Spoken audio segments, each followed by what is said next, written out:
This is what I would drink in my native country, Puerto Rico. I'm a person of two places, New York and Puerto Rico. And New York, you can rarely find a mojito. But for some reason, mojitos here are all around Paris. And this is a iconic Puerto Rican drink, along with the ranks of the piña colada and also the Cuba Libre, even though the rum and coke, it has the word Cuba in it, but it's very Puerto Rican too. And many other cocktails. The daiquiri as well. So let's drink a mojito and then continue on our way through the grand boulevards and the beautiful passageways of Paris. Now, the reason the last live stream was shut down way too soon was because I did not know that I was in an area that was filled to the brim with security forces and police.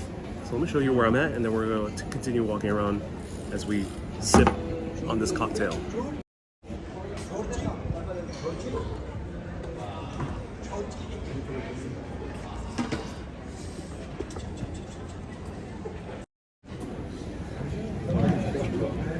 Wendy says, hey, you're not behind the bars. No, I'm not. And Sylvia says, hooray, I'm back. Yeah, so I had to walk about like 10 minutes or so in order, A, to find a cafe that I can sit down and go to the bathroom and have a good mojito. And then B, to walk away from the intense security that was only the next neighborhood down. I had no idea why the security was so tough. This is the first time in Western Europe that I've been stopped and told to delete a recording by a security officer. And he looked very intimidating. Generally, if it's a regular security officer, you know, I would just walk away. But this guy had a huge assault rifle, bulletproof vest, and yeah, he looked very tough. And then just a block away, it was filled with national police. So I have no idea why the security was so heavy in that area of Paris. Let me know, any Parisians out there. I'm very curious. So I had to walk away, and then we're gonna change plans and walk to another area of Paris. Let's sip on this. Hey, pretty vocal. So I think that was scary. It was, yeah. Generally, I wouldn't be freaked out by security, but this guy had an assault rifle. And even though he was not official police, so I didn't fear like he was gonna ask me for my passport or ID. I don't think he could do that. I knew that he could have easily asked the police to do that.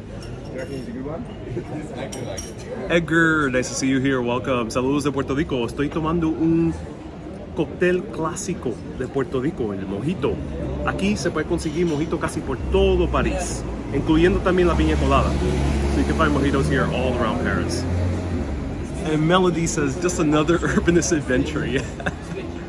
So if you don't know, I filmed one of the embassies. I think it was the UK embassy.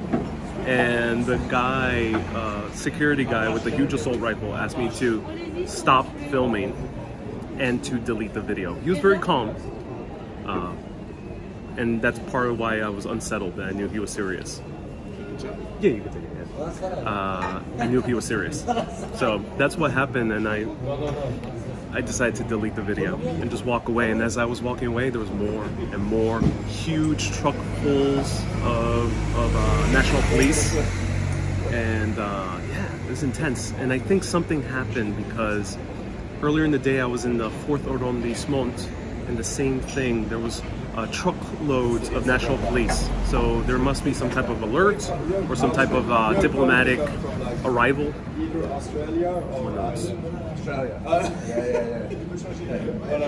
Hey, Nomades, querido. Qué bien, gracias por viendo, Nomades.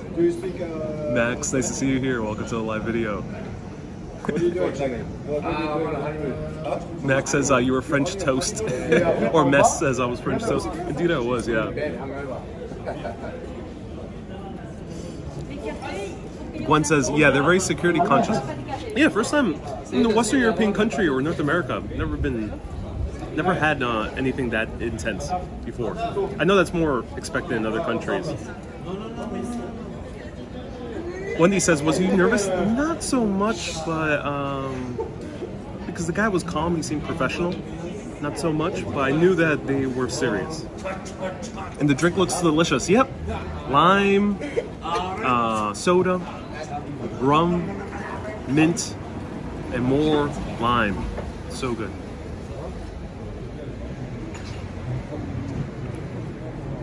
Chrissy says, scary, glad you're safe. Oh, yes. Miss Love says, I did see the Fancy Smanchy Cafe. Yes. So I'll probably unlist that video. But if you want to check it out during this broadcast. After that, I'm going to unlist it. Dia says, oh my God, I'm glad you're okay. I was concerned. I thought maybe you went to jail. No. That won't happen in a Western European country. Certainly not. The chances of that are extremely low. Luckily, as an American, it's extremely low. So, yeah.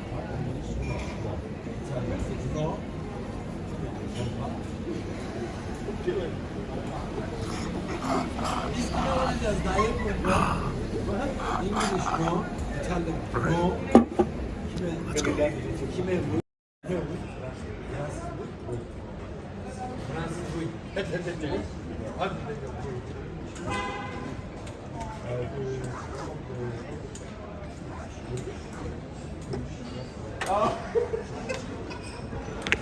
I paid. Usually you pay afterwards, but I decided to pay once I got served.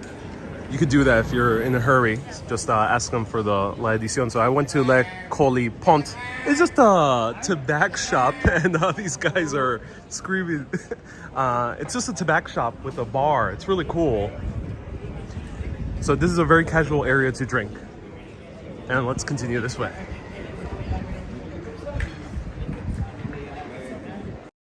Also, that bar was a good example of a place that's easy to meet others, because the dudes there were very talkative, or at least some of them.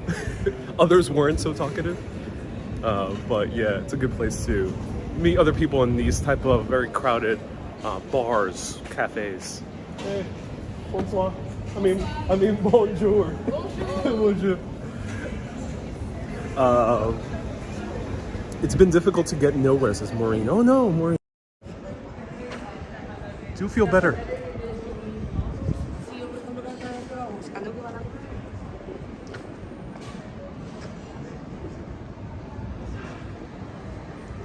Anthony says, well, you have to avoid certain areas. Yeah, no, so my intention was to go through the Madeleine area.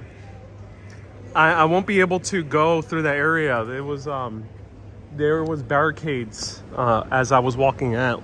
So they were shutting down part of that neighborhood.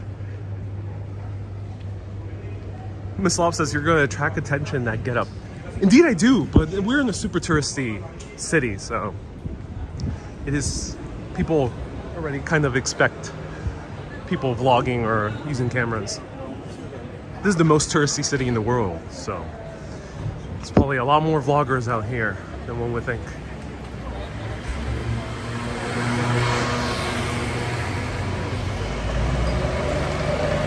Hey, Michelle says, you're so knowledgeable. I enjoy especially your philosophical chat, so I'm so glad you do.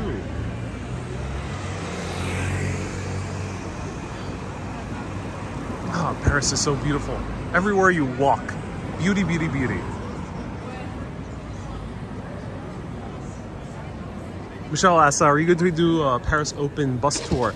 I don't think so, because we basically visited most of the stops that the Open bus tour would show. But we've been walking. It is worth it, but I don't think I will do it for this city. I've already shown you a lot more than the bus tour would.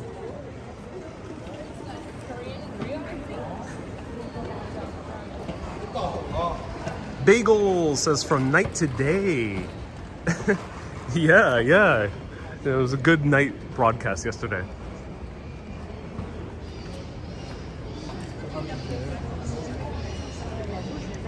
This is a rare sight in Paris, a pub. Well, maybe, at least in central Paris.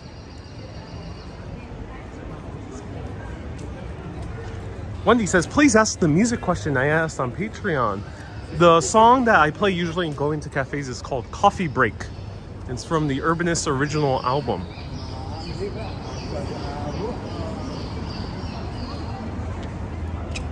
Prince, nice to see you here.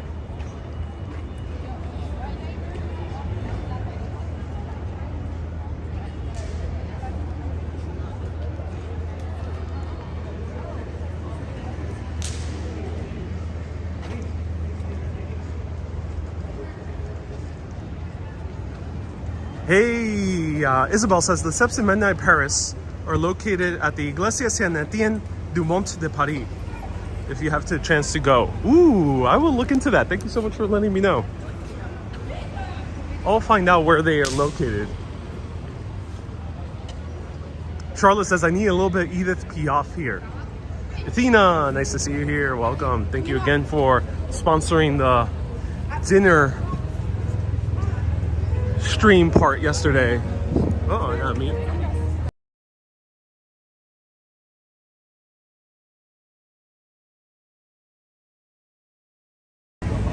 Okay, so wow, I walked quite a bit. We end up in Champs-Élysées.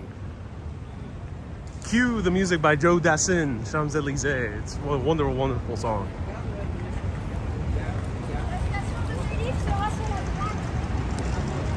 Wendy's asking about the music on Instagram. Oh, that music on Instagram is from, it was used in Midnight in Paris. Here's the double-decker bus. And that song, I will search the name, but if anyone can let us know the name that is the first song in Midnight in Paris, do let me know.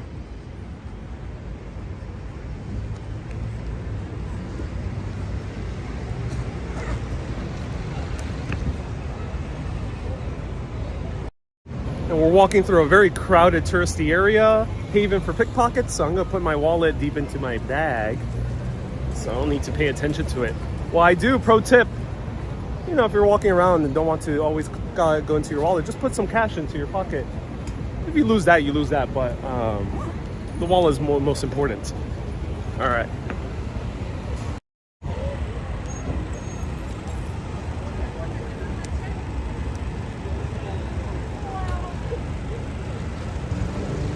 So they're planning to pedestrianize this area significantly.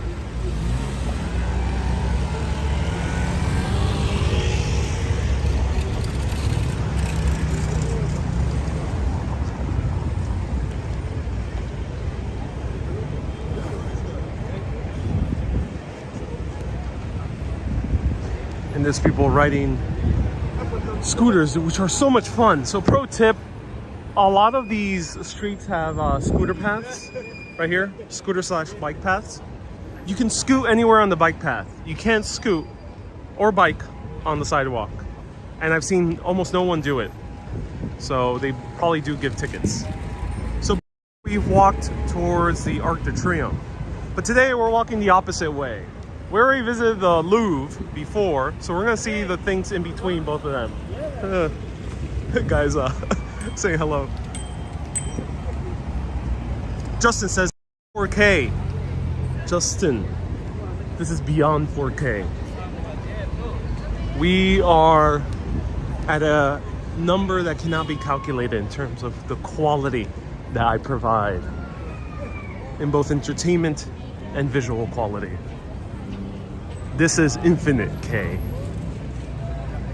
Be sure to put on those settings. You might need a computer from the year 2050. But in all seriousness, no, this is 1080p.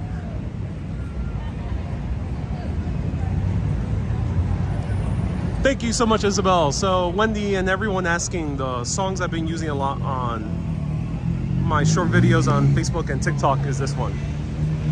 Si tu vois ma mère. Si tu vois ma mère. Great, great song. Gets you in the Paris mood.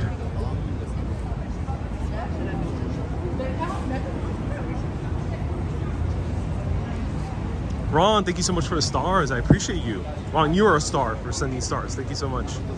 Vinita says, we love Paris. Oh, you do? I'm so glad you do. That's awesome. Kay says, I love the lamps. Yes, let me show you the lamps.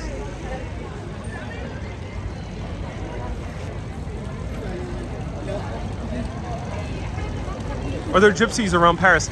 I've barely seen gypsies. There's especially in the tourist areas, there are women who are constantly bent down, have a little cup in front of them, that appear to be gypsies. I'll point them out if we pass by them. And people have asked, are they homeless? Yes, they're homeless. We haven't seen them in a lot of touristy areas. You have to go a little bit off the beaten path. But it's nowhere near as much as New York. And unlike New York, there's not that many homeless in the center of the Champs-Élysées.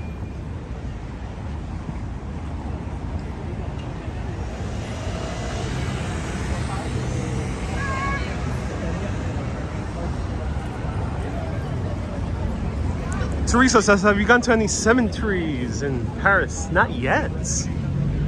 Not yet. I might do a short video on the cemetery. Stay tuned.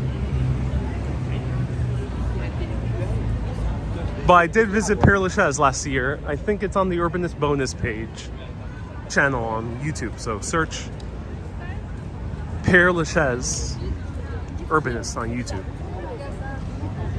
Bill says, have you seen graffiti? I saw a guy graffitiing yesterday, which is very funny. In the act. I was so tempted to film him. But very few graffiti, not as much as Greece. Greece is the center of graffiti. Tiguena says, Ariel, you make a lot of people happy. I'm so glad I can make a lot of people happy. That's awesome to hear. So this is a chill broadcast. We are wandering around, seeing the areas of the... Guy's wearing a typical Puerto Rican hat. Is there another Latin American Caribbean country that wears that hat? What's the name of this hat? Los boricuas que están viendo ahora mismo. ¿Cómo se llama este sombrero? Es bien típico en Puerto Rico. It's very typical in Puerto Rico. That's so random. That guy most likely is from a former French colony in the Caribbean. So they might have a similar hat. And Debbie says, we were in Athens last week and couldn't believe the graffiti. Oh yeah. If you want to see graffiti, go to Athens. There's also great street art too in Athens. Giselle dice que un pava. Así se llama, un pava. Athena says, great hat. You know, I have one. I have one of those hats at home, buried in my closet somewhere, ready to take out when it's ever the Puerto Rican Day Parade. And Janice says, are there gypsies around? We haven't seen that much yet. We might see one or two, but there's not that many. Nowhere near as Italy or Turkey or other parts of Europe like Romania.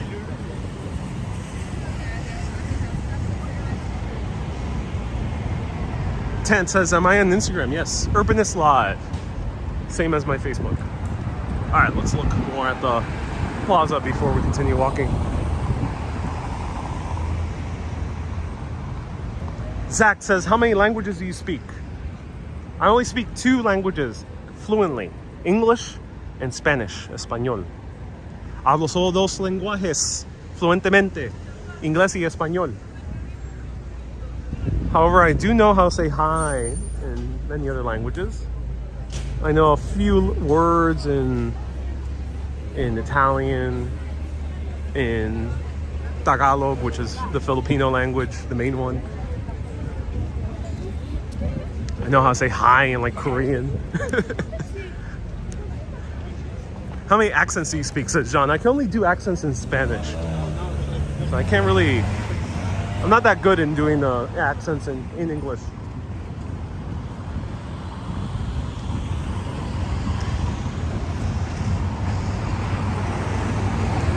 Tracy says, where's your arrondissement Orient? We're now transitioning to the 8th. We're going to get to the 8th. Let me know what arrondissement this is. I think this is the 9th. Justin says, have you ever been to Japan? Not yet. Can't wait to go. Hopefully they open up the country.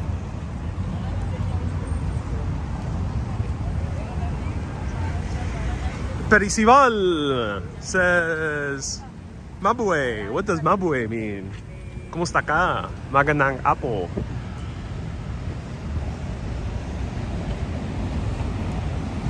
Miss Love says, K, do a German accent.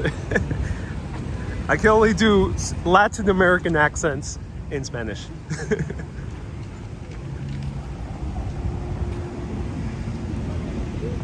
So we're seeing the Grand Boulevard that Haussmann really made into its current grandeur that we see with all the gardens and all the boulevards shooting off from it.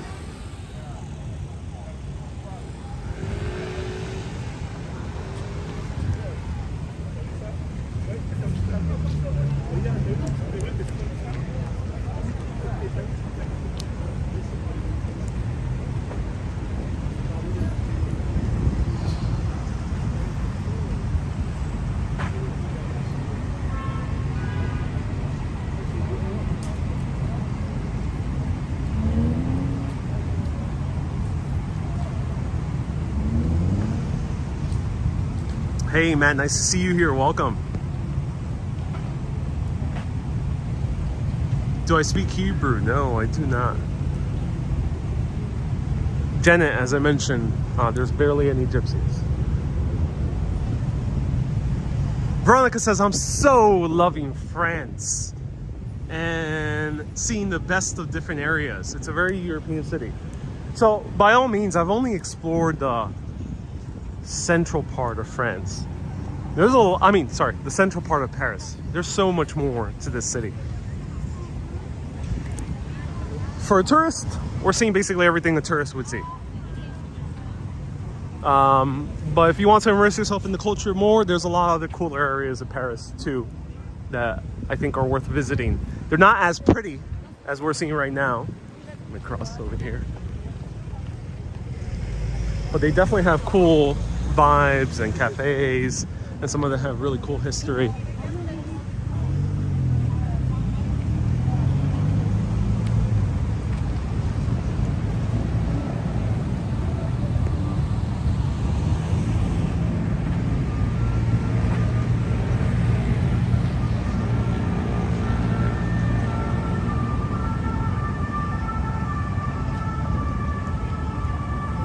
Cool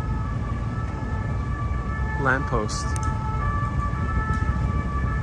Sunshine, thank you so much. So this was the area that I was starting to walk through, but there was intense police presence. So just one block away, there was a barricade set up with a few truck full of national police.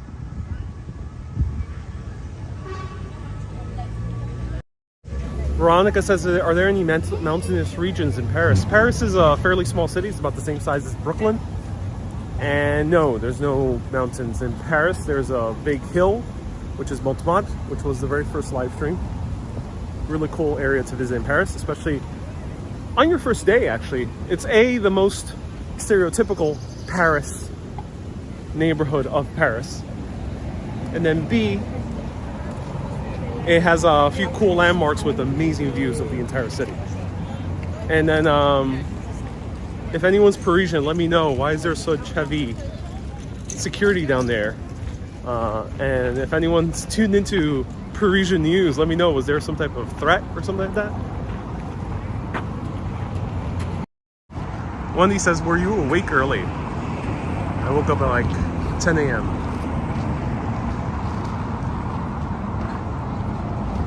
AP says that lamppost will last 30 seconds in Bushwick. Yeah, most likely, yeah. Tyler, what's the first thing you should do after arriving in Paris? It's a great question. You're staying at a hotel or Airbnb. No matter where you're staying, just go to your local boulangerie, which is a bakery. And it must say boulangerie on top, because boulangerie means that they bake all those goods on site. If it doesn't have boulangerie, that means they're not baking on site. And in Paris, a lot of bakers bake on site, unlike in the US. And get yourself a croissant or get yourself whatever other pastry, a baguette, which is bread, and enjoy yourself your very first pastry. It doesn't really matter which one you go to. Later on, you can seek the most famous ones, but in the beginning, just go to the one right next to your Airbnb/hotel. David sent 100 stars. Thank you so much, David. I appreciate you.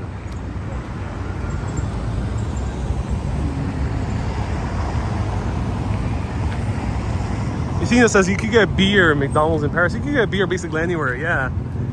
It's very easy to get a beer. A lot of fast food places will have what's called a formula. Formula is basically a combo meal.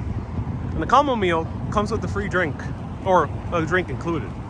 That drink can be water, it can be sparkling water, it could be a juice, or it could be a beer. They're not going to charge you any different. It's really cool that you can just casually get a beer when getting fast food anywhere in Paris. And then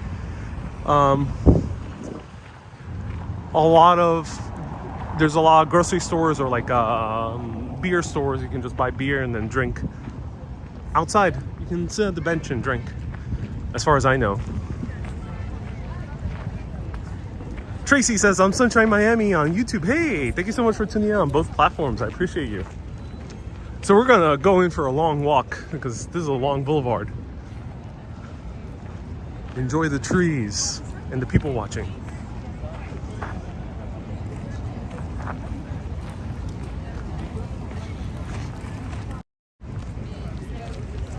Tracy sent 200 stars. Ooh, Tracy, you are a star for sending 200 stars. So we stopped here at night.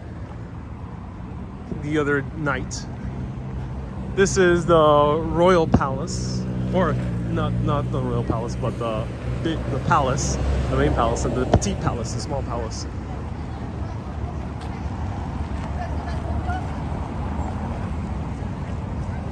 Valerie says the trees are beautiful. Oh, yes, they are. Wendy says, how much stars are worth?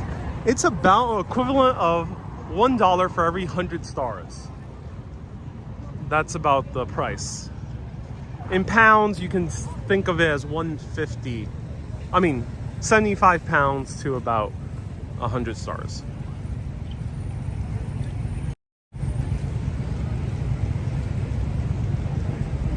Joanne says, does McDonald's not check? If you're obviously very young, below 18, if you're obviously 12, they probably won't serve it to you.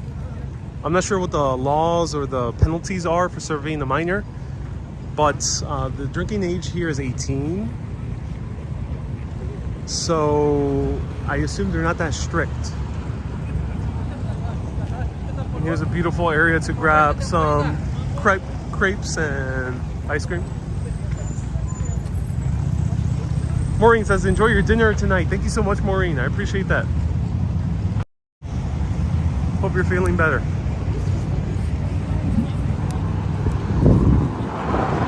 Boom. Right down there, we have the huge dome of Invalides. The tomb of Napoleon.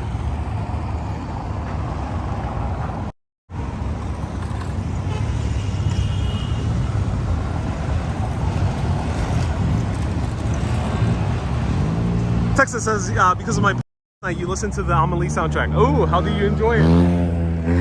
Let me know.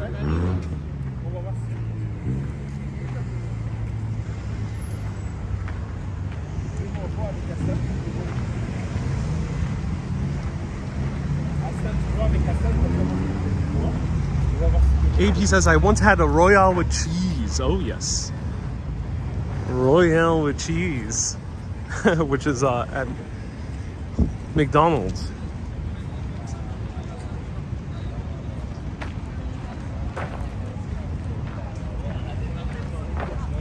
Infinity Cycle says, where are you going?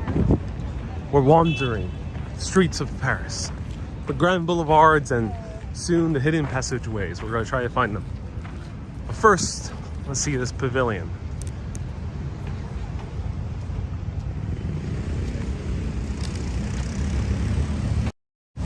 If you're new and watching and feel profoundly lost, disoriented, and confused, I encourage you to let go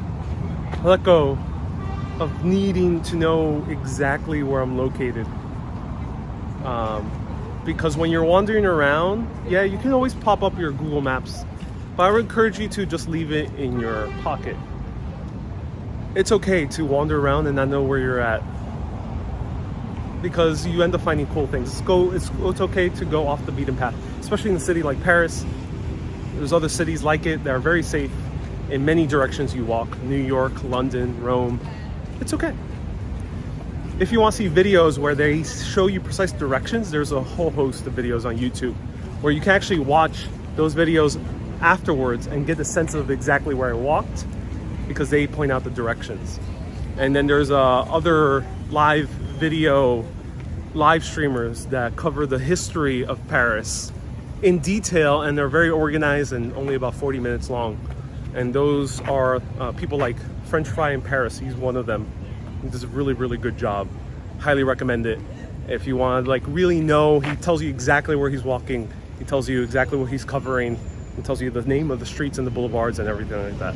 But I usually don't tend to do that, especially on my travel videos, because I just kind of just want to wander around. And I'll show you that experience, because that experience I think is worth, it's a nice accompaniment to those other videos that are very specific. So let's wander.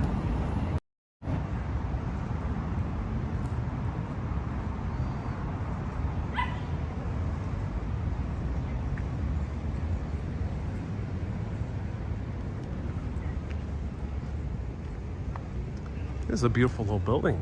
I wonder what this used to be. Nowadays it's La Pavilion Elise. So it seems to be some fancy restaurant.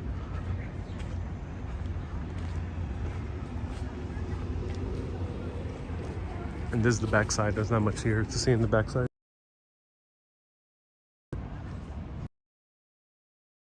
Michael says, have you ever been lost in the foreign city? Avoid the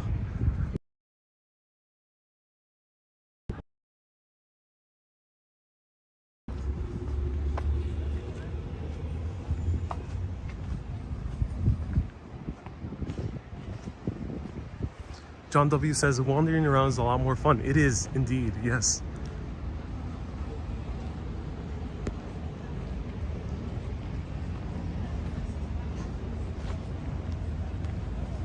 Cynthia says Ariel's lost.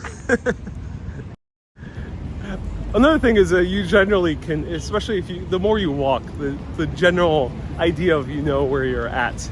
This is, to me, I don't pay attention, so I really don't pay attention to the street names or the signs or even sometimes the neighborhood names. There's some cities where the neighborhoods are a lot more clear. Paris, not as much as New York. And you can think of this as an entertaining way to travel vicariously, virtually, through the art of wandering around. So while you can watch a travel video to practically know what to do, where you're going, how to get there, as I mentioned, there's many YouTubers that do that. I think there's value in wandering around on video, because it might lead to a boring video. It might lead to a very fun, unexpected video.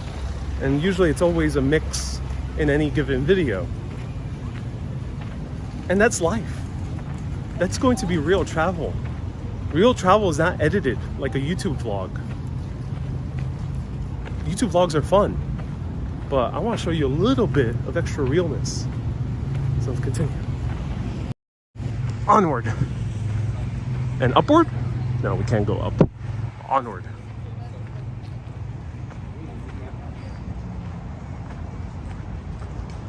Here's a public toilet. That's cool. I like the architecture of the public toilets are also awesome.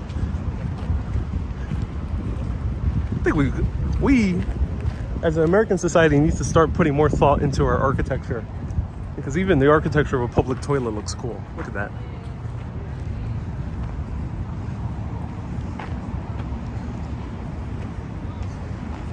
I love that. Barris says live streams are one-take wonders. I love that. That's a good pun.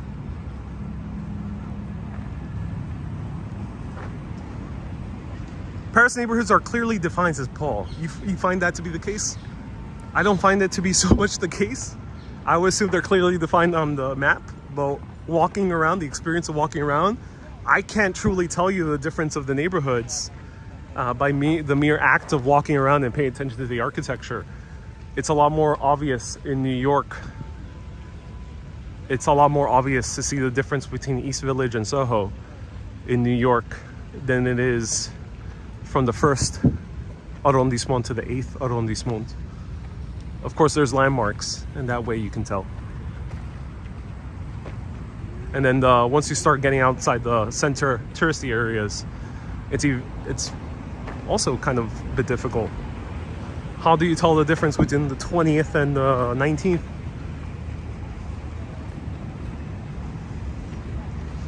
Maria says, I like your touristy shirts. How are you doing laundry in France?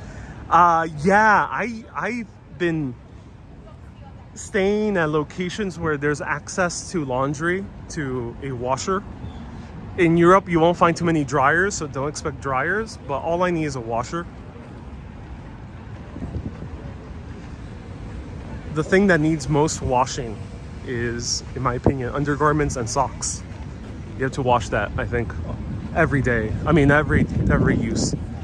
I don't wash my shirts too often, unless if I'm getting super sweaty every day, which luckily I'm not. So I wash them maybe once a month, once every 2 months, which might sound insane to many people, but I don't smell bad. And the same thing with jeans. I think the more you wash jeans or shirts, the worse they're gonna, the less they're going to last.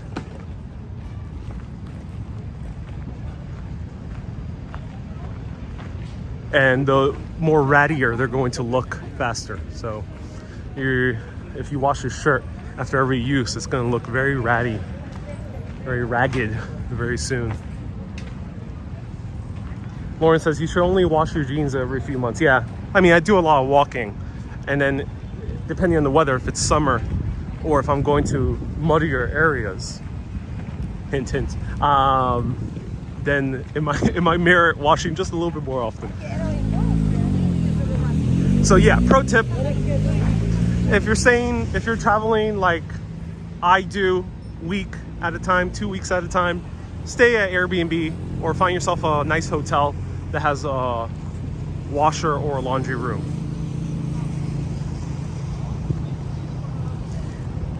Usually in 2 weeks, you can, if you're staying only in one city, just bring yourself a big bag, bring enough undergarments to wear a new one every single day. You'll be okay. You can even hand wash it if needed.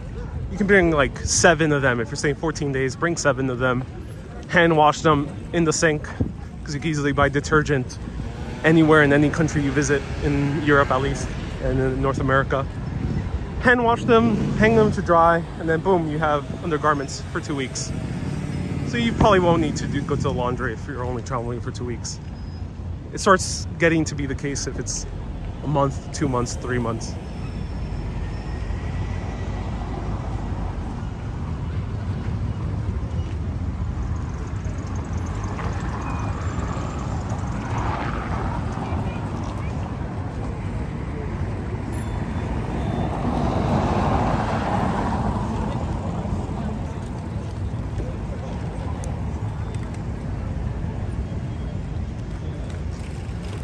And then if you're really rich, which I've actually seen some people do, is buy new clothes.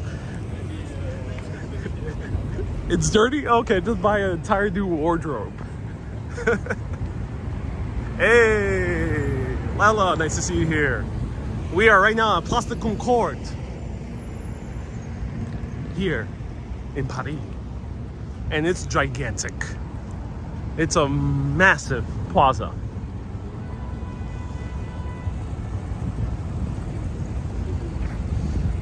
Okay.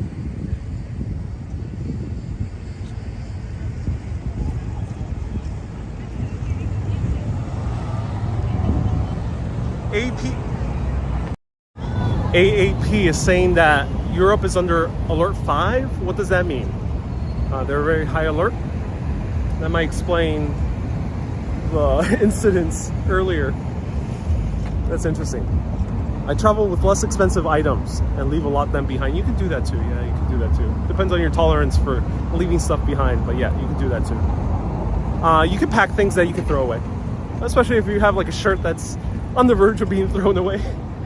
You could bring that and literally throw it away by the time your trip ends. Same thing with like sneakers.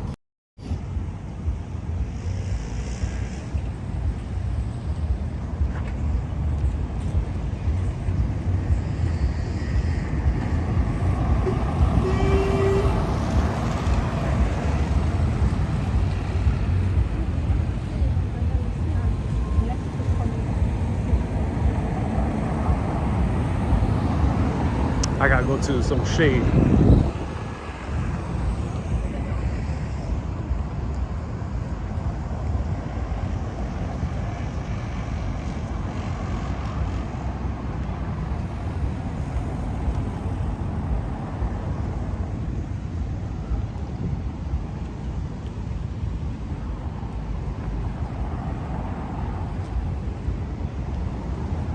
Oh, this is the, you can enter through here. That's interesting.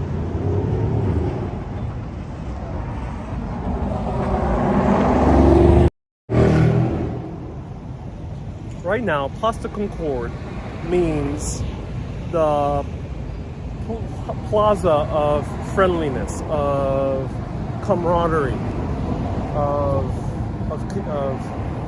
friendly, admirable connection, Concorde. But it wasn't always like that. The reason they even named that in the first place was because the exact opposite was the case here. Now we have a whole horde of cars and tourists. Walking around was the oldest monument in all of Paris, 3,300 plus years old obelisk from Egypt, from the Temple of Luxor, was brought over here, gifted by the Egyptians to the French, and brought over here. And they had to rename it because this had a very dark past, dating back to the 1790s, when a man by the name of Maximilien Robespierre decided to start what was called the Committee of Public Safety. And you would think, oh wow, okay, what is the Committee of Public Safety? Do they have like meetings? They had meetings. What would the Committee of Public Safety talk in their meetings? Well, they would bring a certain tool with them for these meetings. Right here in the middle, there wouldn't be an obelisk, there'll be a guillotine. And that guillotine would be used to slaughter more than 1,300 people right over here. Their heads would be cut off. Maximilien Robespierre would execute anyone that he thought that wasn't worthy of the revolution or against the revolution, trying to bring back the monarchy. Off with their heads, including some of the royalty. King Louis XV and Marie Antoinette lost their heads right over here at the Plaza of Camaraderie, Place de Concorde.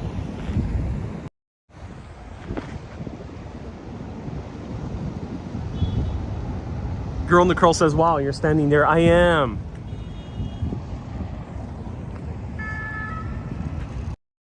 Okay, ended up being very much sunnier than I thought it would be. So bear with me. I gotta put on some sunscreen. I gotta reapply because I'm going to burn up if I don't. So I'm gonna place the camera down for a little bit. Enjoy the views of Place de Concorde and all the cars passing through as I apply some more sunscreen. Luckily I carry around sunscreen with me. I'll show it to you. Also, Clemens. Okay, so Clemens, let me end the story before I continue walking around. So Robespierre killed about 1,300 people. People say that the number could have been far higher, but that's about the figure that was executed here. Robespierre was also sentenced to death towards the end of the revolution, that revolution at least. And he was also sentenced to go on the guillotine. The very guillotine that he sentenced more than 1,000 people to die. Apparently, how many people were in attendance in the Robespierre execution? I'm not sure if this is 100% true, but I read many articles online, and that's what they say. 1,300 people. It's kind of poetic rhyming of life. Poetic justice, you can call it. All right, let me point the camera. I'm gonna put some sunscreen. Enjoy the views.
Okay. All right.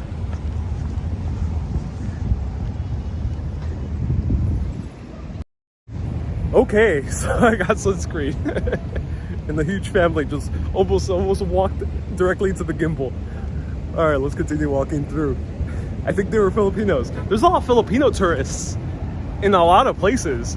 For Filipino viewers, is there some type of big boom in Philippines middle class? Let me know, because I've seen a lot of Filipino tourists in Rome, in Paris, in London, and in New York.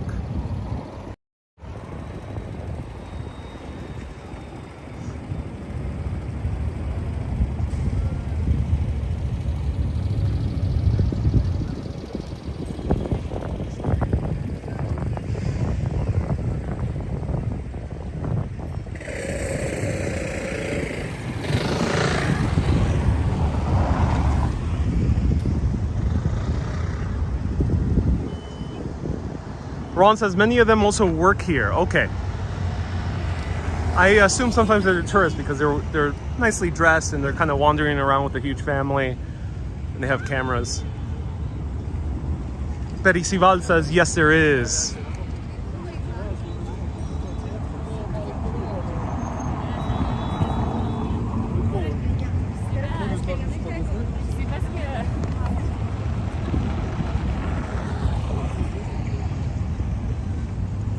I gotta wait for the cross sign.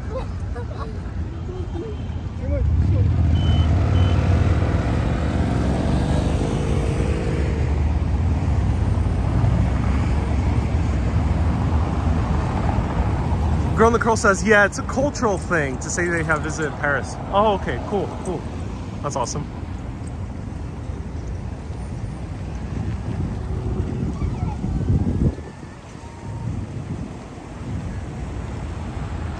But Isiva says, we love to travel and welcome travelers to the Philippines as well. Oh, that's good to hear. Girl in the Curl says, call me crazy, but my coffee tastes better. Oh, Girl in the Curl.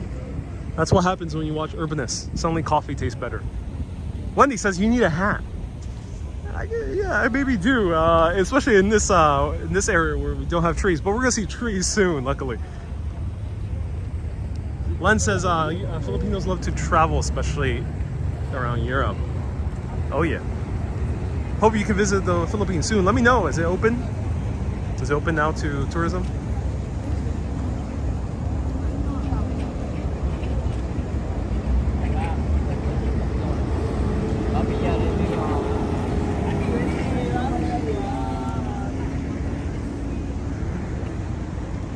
All right, everyone. 3,000 plus year old,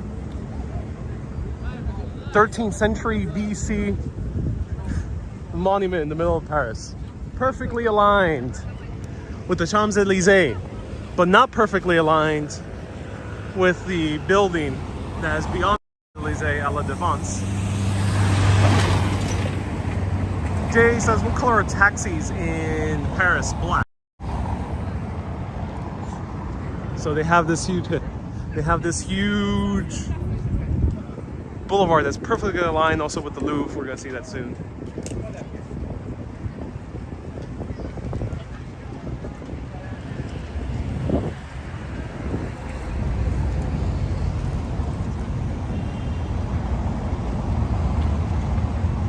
Let me pop up some images so you can see how this looked like before.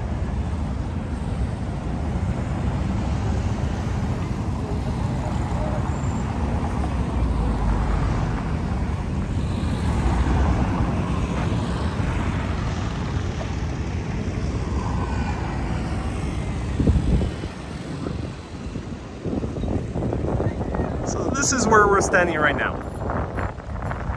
And you can see a guy, you know, holding a head.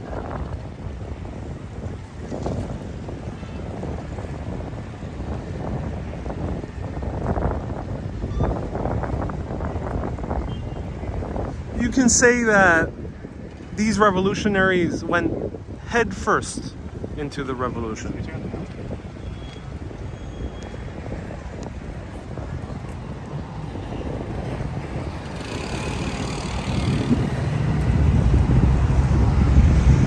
You could say as the revolution went on, they lost their head. You know, sometimes that happens.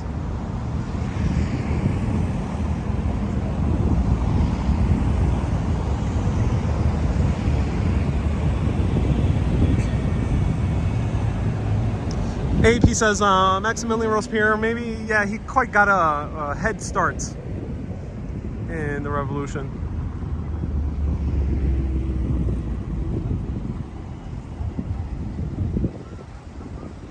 Here's the Jacobins, these were other revolutionaries.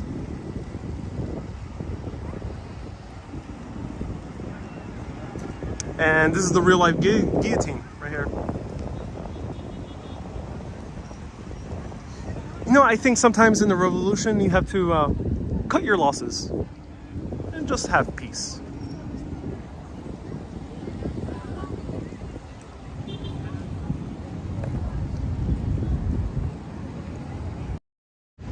Okay, everyone, I hope you enjoyed that slice of history. Now let's go to the Tuileries Gardens. Let's do it. And there's the Eiffel Tower. Look at that. Miss Love says, what a head trip. Yeah. Just thinking about that, those times. Kind of a head trip.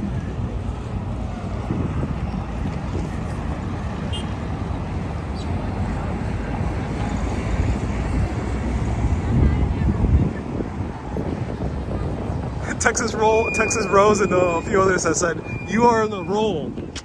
Yeah.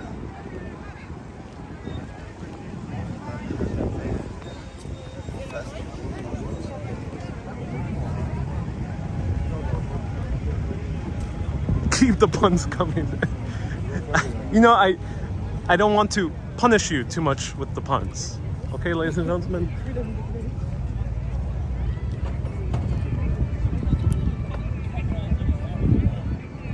Sometimes there's too many puns that are executed and we just gotta stop.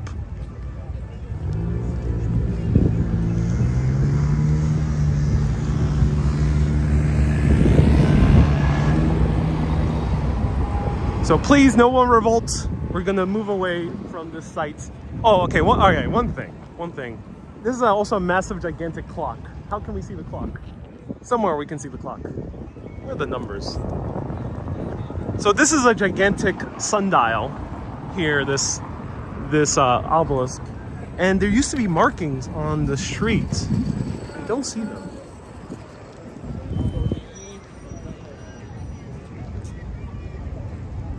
Mislaw says you're killing me. Mark says stop playing head games. Yeah.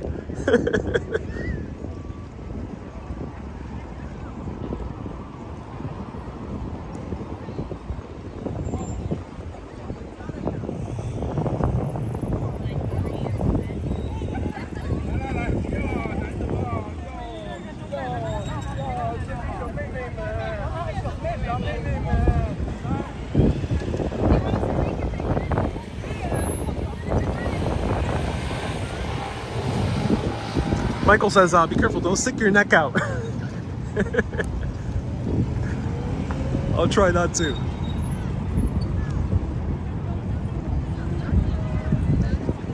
John says, I'm feeling some headwinds coming. Give us a heads up where you're going next, says Wendy. I'll certainly give a heads up, not heads down. I don't see the markings. I think they were here. Let's see.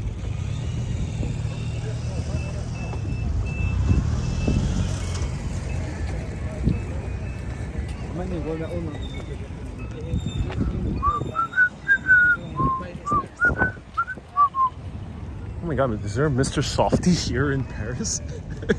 Why am I hearing the Mr. Softy song? Here we are. There we go. They're faded. Oh no, I hope they paint them back again. But yeah, this is a gigantic sundial. The obelisk acting like a dial. So if you want to tell time, you can.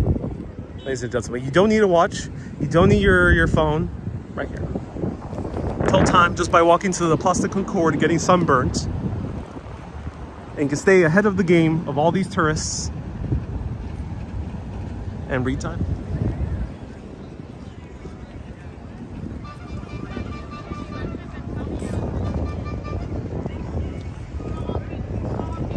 Same ice cream cart? No, I don't think so. I think someone's just playing the jingle. Yeah, these guys are playing the jingle. So no, not Mr. Softy truck. There is Mr. Softy trucks in the UK. I'm not sure if they still exist though.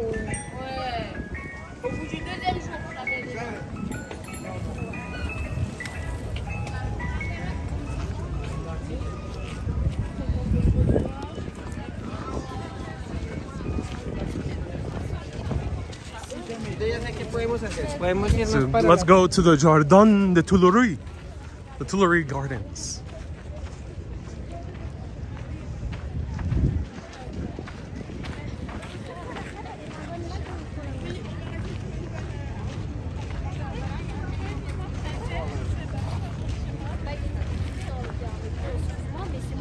Those gates were beautiful. Oh, yes, they were, yeah.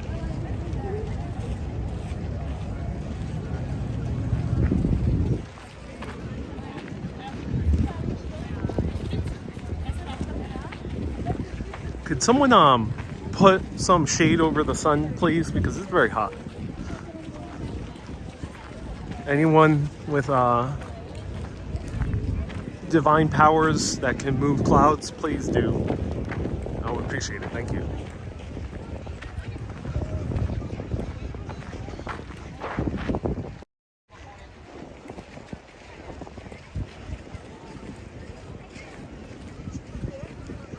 Wow.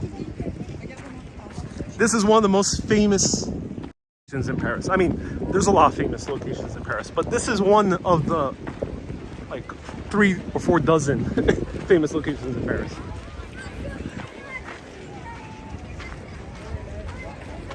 Clement says he had to go to Ireland for some clouds. Oh yes. Ireland, the land of no sunburn. I don't know how people sit here. And the French don't look too tan. I'm not sure how they can sit here for a few hours reading Jean-Paul Sartre as they see the world pass by.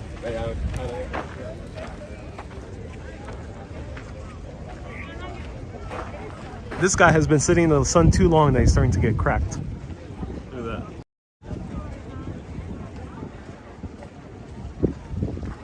Miss Lob says they're wearing SPF 150. Maybe, yeah, that might be the case. Catherine says, do you have sunblock? Yeah, I applied. Oh, look at this, beautiful. A lavender field.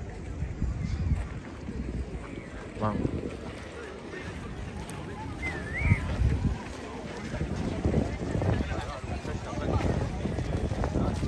Adam says, I always wear a hat when I come here. Yep, I think it's time to whip out my Yankees cap. I mean, I don't own any baseball caps at all. I never wear a cap. I never wear cargo pants.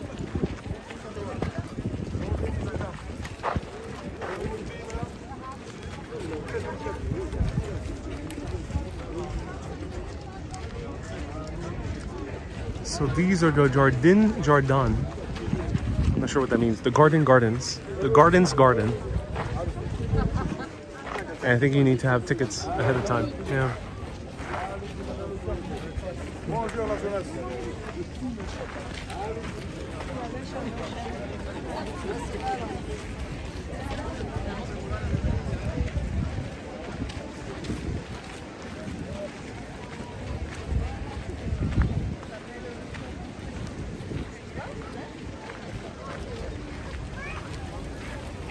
AEP says this is Weed City. I have not smelled that scent, not even once, my entire trip here.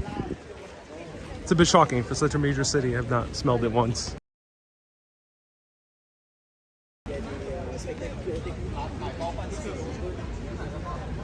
Andreas says Paris, with its 3.1 million people, is smaller than my hometown, where only 130,000 people live. What do you mean? Andreas, let us know. Star says, I like all the statues. Oh, yes.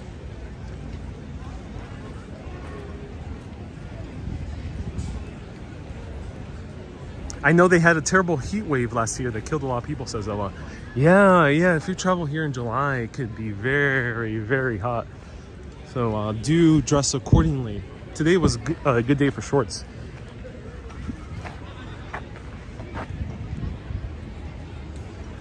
Cynthia says marijuana is illegal in France and socially discouraged. Oh, that's why. Okay. I see.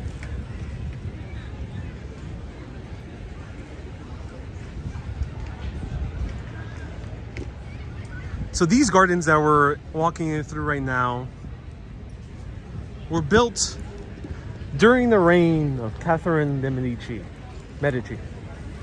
Catherine de Medici. She was married to the French king, then he died, and she was the queen regent, who ruled over for many, many years. She built a palace that ended up enclosing our modern day Louvre, but that palace later was torn down. And these were the gardens that were attached. She ended up becoming very controversial for a few reasons. There's two. A, she frequently consulted with occultists. Those occultists were Nostradamus. That was the main one.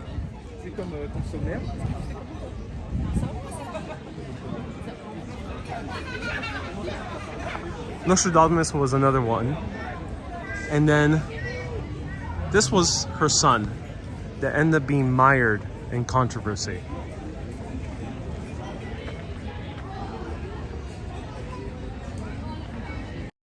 So that son, she ended up having more than 10 children. That son was going to take the throne, and she decided to marry him to a Huguenot, to a Protestant woman. France was in the process of going through a Protestant revolution. So the Huguenots, which were French Protestants, wanted to take away, destroy the connection of France with the Holy See, with Rome, with the Pope. And they were constantly warring with each other. But in order to make peace, Catherine de Medici ended up marrying her son to this Protestant woman, who was also a royalty. And everyone, a lot of thousands of Protestants flooded into the city in order to celebrate. And then a few of them were killed. A few of the top ranking ones. And no one knows what happened for sure, but definitely a few of the top ranking Protestants were assassinated. And fervor spread throughout the entire city, in which many, many Protestants were all slaughtered. This was called the St. Bartholomew's Day Massacre. It was devastating. It happened a lot in this area right over here.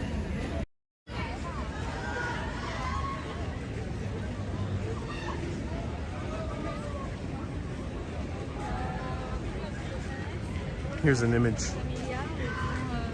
So we are maybe a 15-minute walk where the majority of the killings happen. but you can imagine the entire city was in a frenzy.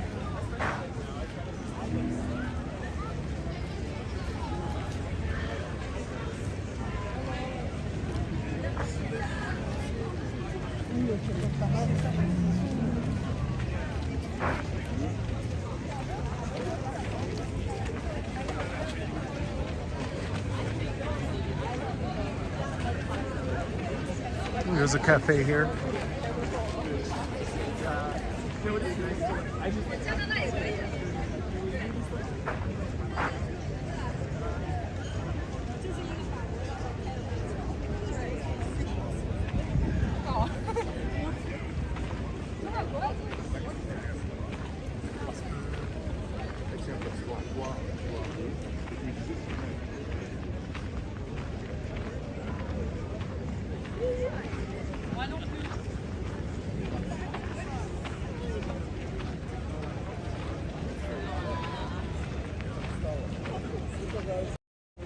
So this was in the 1500s, and the death estimates were anywhere from 2,000, which is the most modest estimate.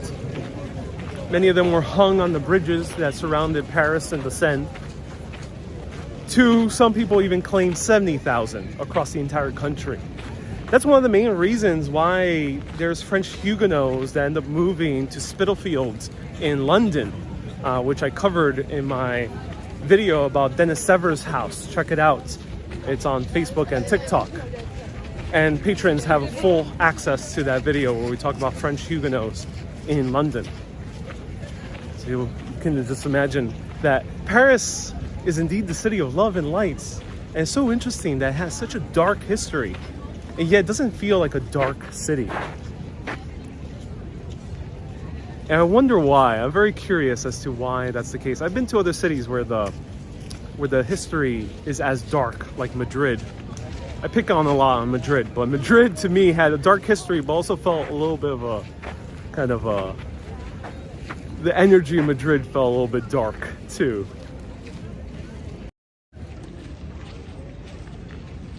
But here it doesn't. Here it feels very lively.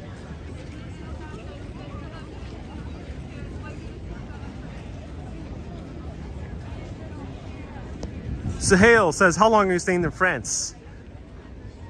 For countries that I go to, stay tuned every Thursdays to Saturdays at 3 p.m. Western European time, 4 p.m. Eastern European, 2 p.m. UK, 9 a.m. New York. As for Paris, right here, this is the last official Paris video. In the meanwhile, so hold on to your butts. We're gonna go to new places, both far and wide, close and near.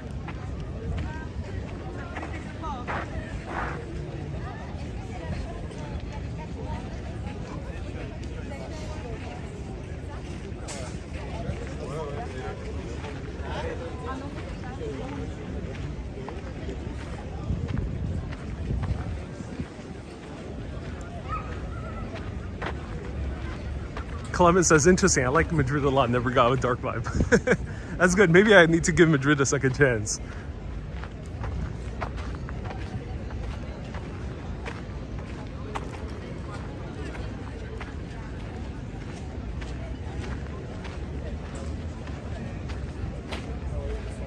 Wendy says, you're going so close, yet so far. Yes.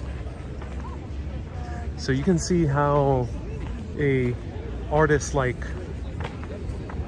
Georges Seurat was inspired by the Parisians. If you don't know, there's a great musical called Sunday in the Park with George, written by Stephen Sondheim. You can listen to the music on Spotify. And it covers this painter who painted us almost like this. Yeah. People looking at a lake.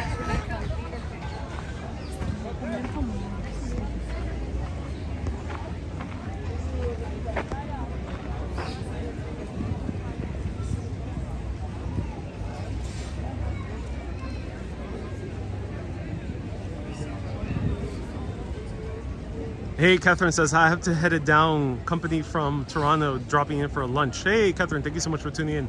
Cindy says, because Napoleon tore it down and Houseman rebuilt it to be perfectly harmonious. Oh, yes. Have you ever been to Charlotte, North Carolina? Not yet. They put mustard on their burger, says Nicholas. Interesting, Nicholas.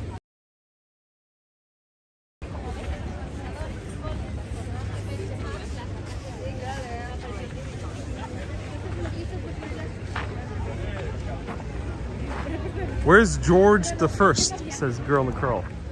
Ah, do let me know who George the First is. I know the King Georges from England.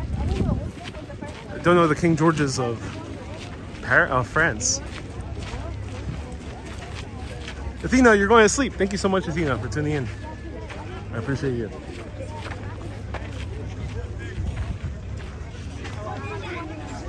Christine says, I saw that Broadway musical with Bernadette Peters. Yeah, they recorded the original one, and it's on YouTube.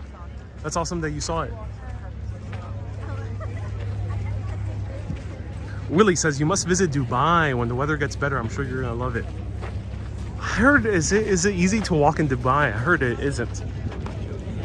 I'm not sure how people would feel walking around with the camera in Dubai. I'm a bit hesitant to go to Middle Eastern countries because I like live streaming, which means I can't put the camera down if I see too many people uncomfortable.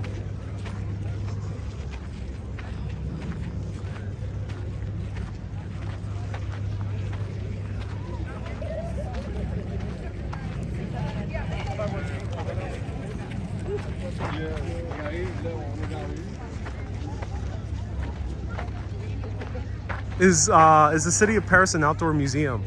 Asked Adam. Basically, in terms of architecture, and there's a lot of statuary as well.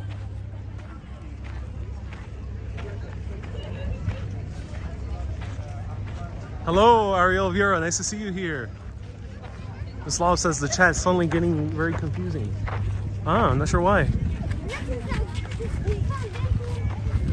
And here's the Louvre over here. But let's walk this way.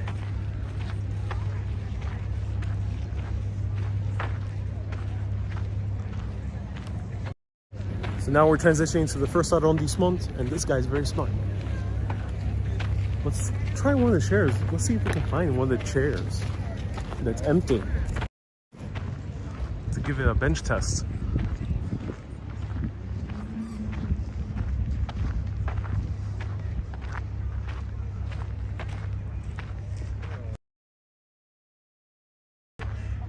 Projectile says, you ever plan to come to a city beyond these two continents of North America and Paris, in Europe, I mean? Maybe, yeah. I will. I do like traveling. I just, I really want to be in Europe at the moment.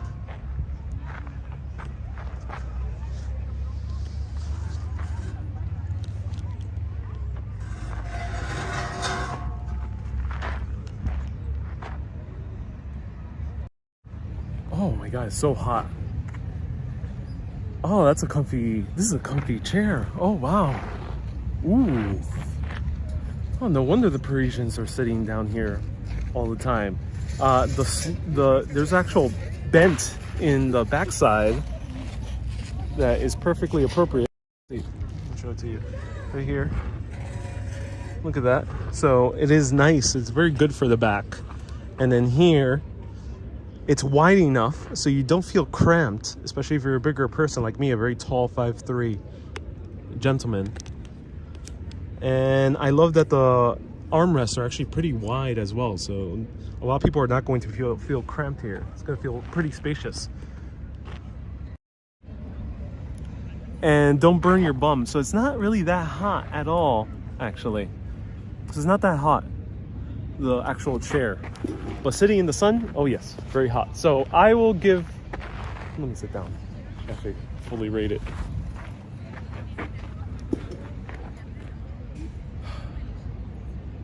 With the Louvre, bird poo in sight. I like the sand underneath my feet. And this is so comfy. And the chair's not hot despite it pretty much sitting in the sun for a long time. I'm not sure when they put up these chairs, but I assume it's early in the morning. This is a very good place to sit. If it weren't so sunny, this would be even perfect. So, I would give this chair, since you can move it around and you can move it to shade if you want to, I would give it a very strong, this is a very beautiful area. And it's iconic. This ends up getting, this is a very good bench seat. A 9.3 out of 10.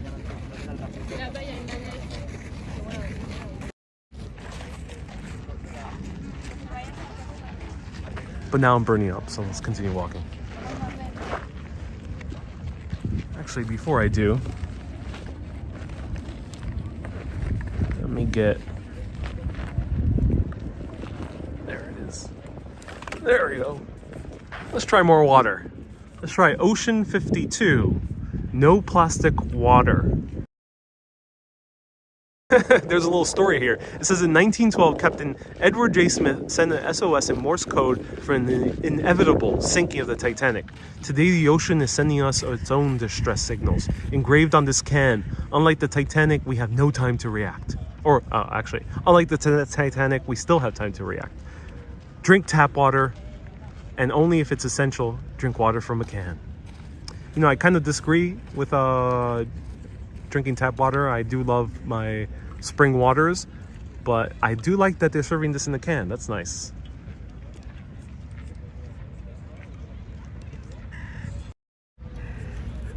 And in French, this one's a little bit hard to pronounce. It's eau pélétan. It's a bit hard to pronounce, which means sparkling water.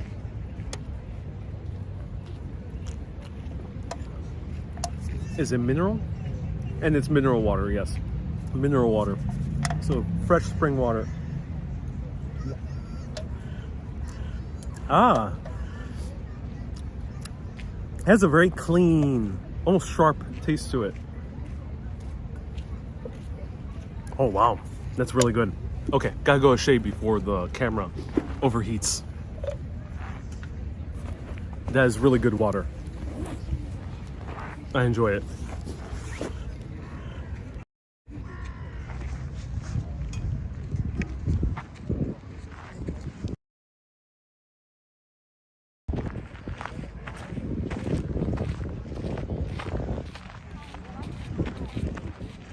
JB says it's pronounced oh.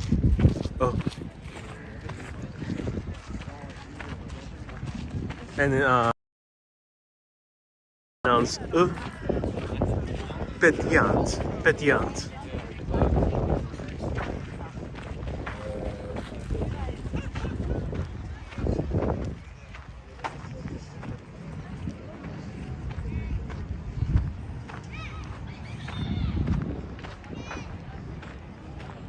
Projectile says, come to Istanbul one day. I've been to Istanbul before. I loved it before I started Urbanist. And I do want to go back, yes.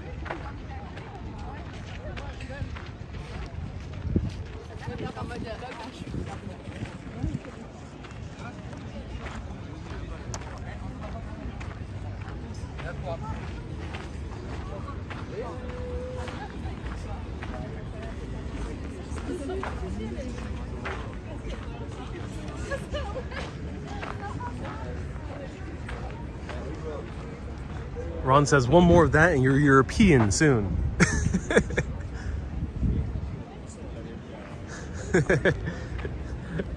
One of the best puns I've heard recently.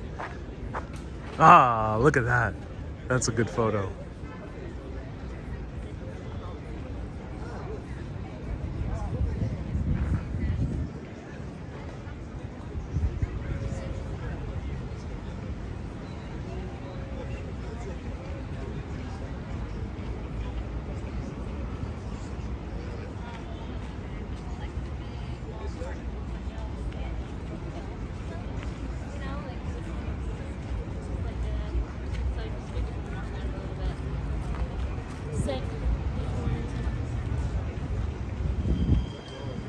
Rosie says, I'll be in Paris and next week it'll be 91 degrees. Would that seat still be good?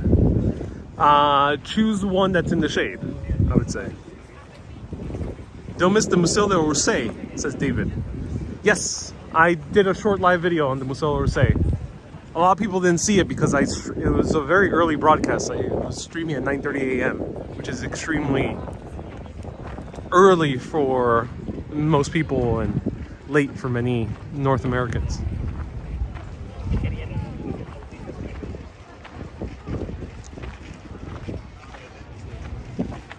Someone earlier asked, I can't see your name, sorry. My screen is too dark because of all the sun that's pointing. But is there a lot of homeless? No. Not in the center tourist area. Once you go out, you might see more, and you might see some people living in encampments, but a lot fewer than New York.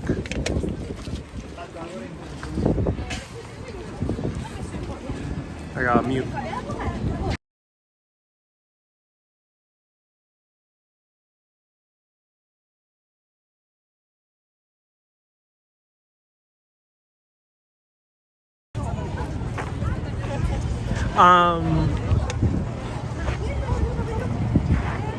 Someone just said that there's a lot of straight lines. Toilet Bruce Wilson says there's a lot of lines, straight lines for a city that's very round. Yeah, Paris is actually very round.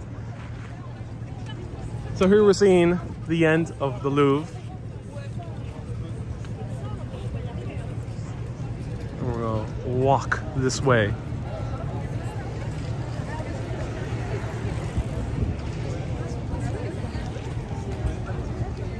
Cue that American song, walk this way.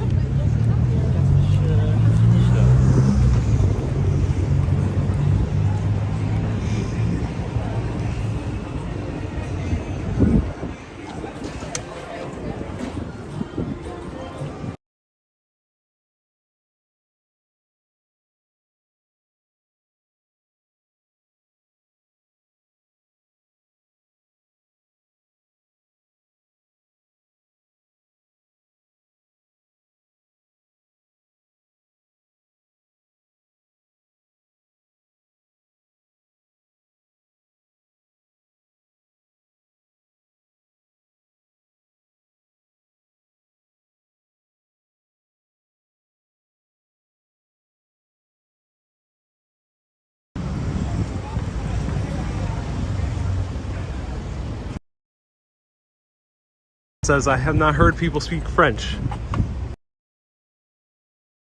We are in a very touristy area of France.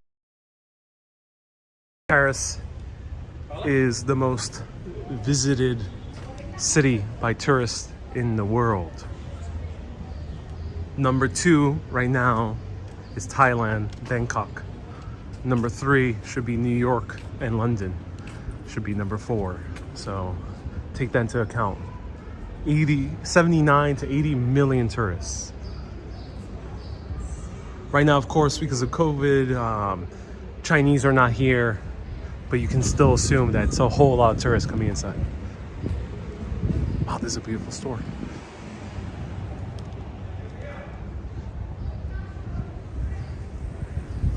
Michael says, are bathrooms easy to find in Paris?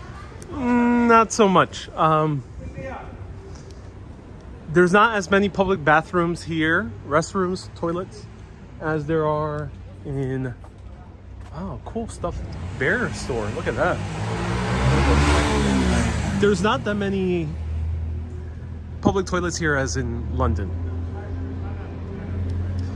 Not even as in New York. I think New York has a few more. But unlike New York, you can just go into any cafe, grab yourself a €1 coffee. If you don't drink coffee, maybe a tea, sparkling water, and ask to use the restroom. And you can.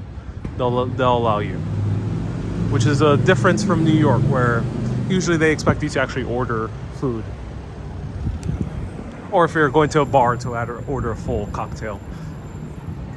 But here, €1, €1.20, €1.40. And you can get yourself into a clean, calm bathroom. There are public ones, as we passed by one earlier. Those will still cost money, €1, €150, but they won't be as calm. They might not be as clean.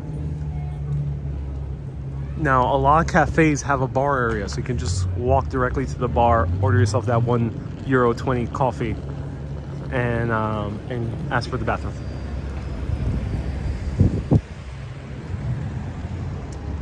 But remember, every time you walk into a place, always say bonjour.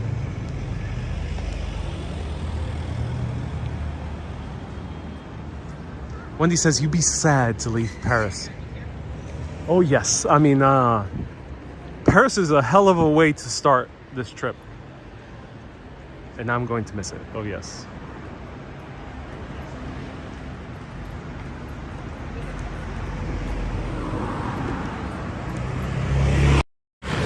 Okay, I'll put it to a vote. There are some passageways here. It might take us a little bit of a while to find them because I did not research ahead of time the passageways per se, but I have visited them before. Last year, awesome tour guide who's originally from Barcelona but is based here in Paris showed us on live video these passageways, and that's a cool broadcast. It's bilingual, it's in English and in Spanish. Hay una emisión en inglés y en español de esta área de París que tú puedes ver en mis videos viejos. So search Passageways Urbanist Paris and you'll probably find it on YouTube. But if you want me to continue, let me know. This is the last official live stream from Paris. The next official live stream will be somewhere else. Not Paris. And you won't see Paris for a while. We're going to a lot of different other places. So let me know, should I continue? Vote now or forever hold your peace? Or should we end now here in this beautiful street? And you have to wait a week till we see a new location.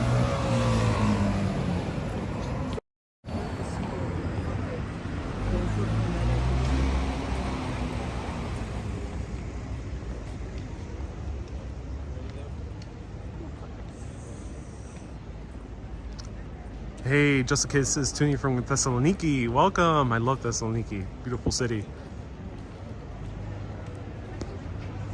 David says going to Saint Michel. All I can say is put on your notifications. Tanya said, ooh, wow, Tanya. Okay, a lot of people are voting yes. So slam that like button right now. Slam it, slam it, slam it. And if you're on Facebook, share this video with relevant Facebook groups. And if you're really enjoying this show, become a patron or leave a one-time contribution. Patreon.com/Urbanist to get bonus videos. There'll be a video posted later tonight of the catacombs. Oh yeah. Full walk of the catacombs. So if you want to get, if you can't come, and catacombs are very hard to get if you have mobility issues. If you want the full experience, I'm posting it on for patrons, including with the audio guide tour. So you'll be listening to the official audio guide. So become a patron, patreon.com/Urbanist. And thank you so much, Tanya, for sending over 5 Canadians across the Atlantic Ocean over here through immigration into Paris. Thank you so much for those 5 Canadians. I appreciate you. I always love bringing in more Canadians into these borders. Thank you.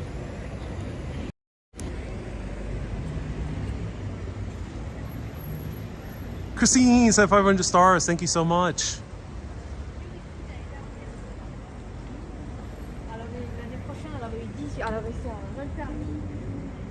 How do I leave a one-time amount, Girl in the Curl? PayPal.me/Ariel Vieira. That is the link. I'm gonna leave the link for a little bit longer. Let's walk into this church. It's beautiful. Look at the clock on the top. Oh my God.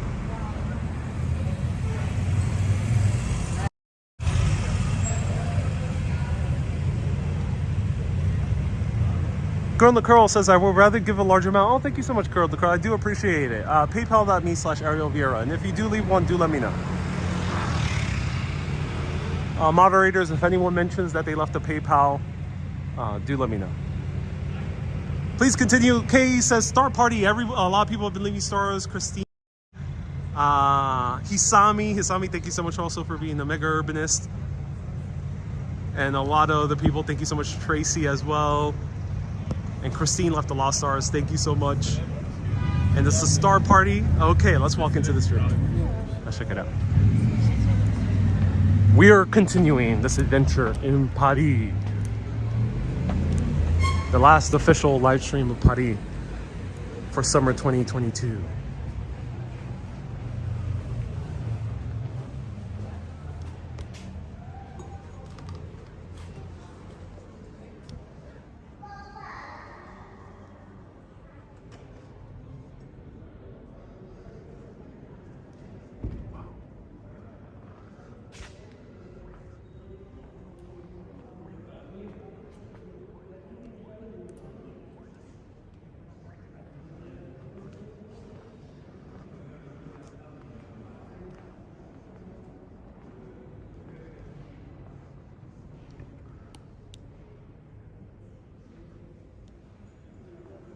Wow.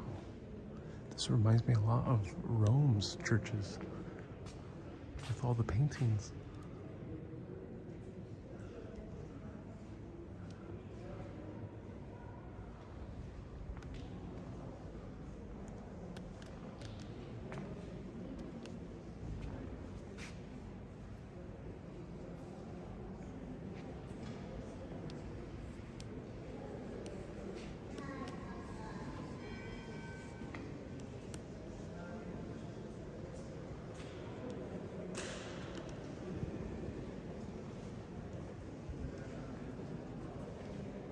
Werner, thank you so much for 200 stars.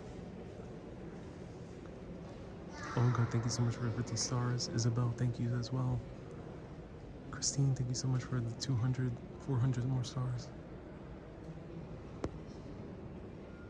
Isabel, thank you so much for the other 50 stars. Wow. Look at this.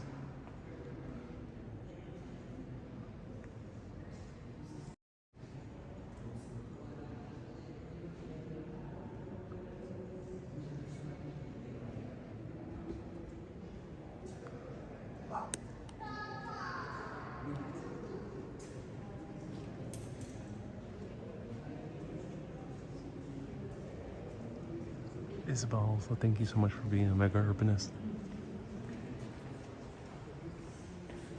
AEP says, can you light a candle for me?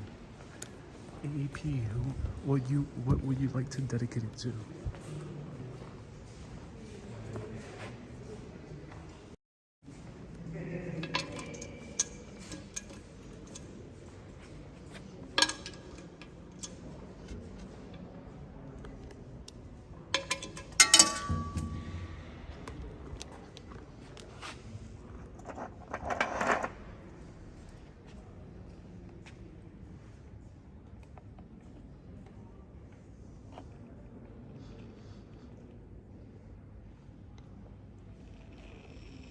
May all of you have adventures in your life, both in your local area or abroad.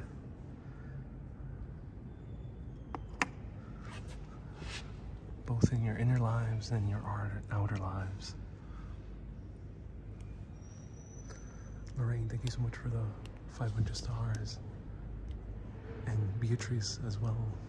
I appreciate you.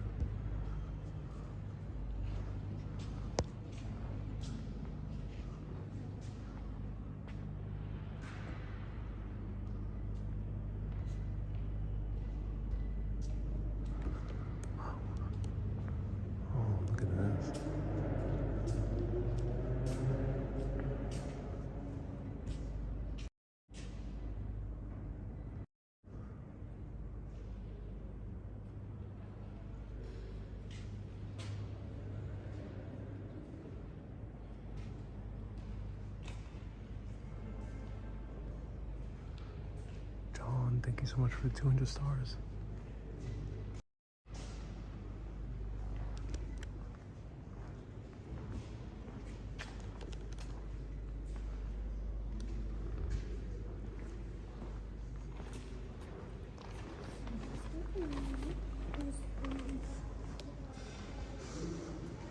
Wow, this is a beautiful church.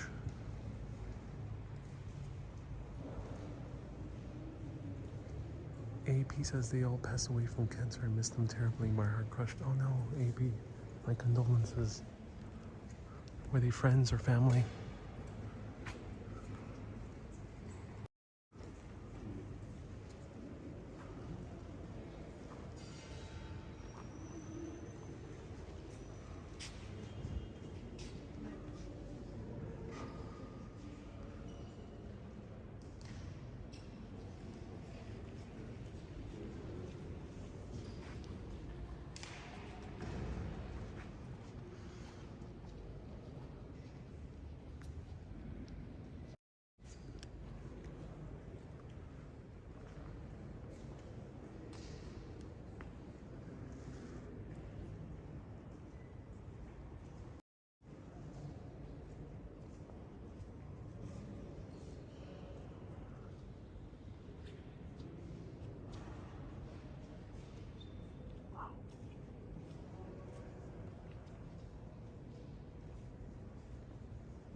My pleasure, AAP.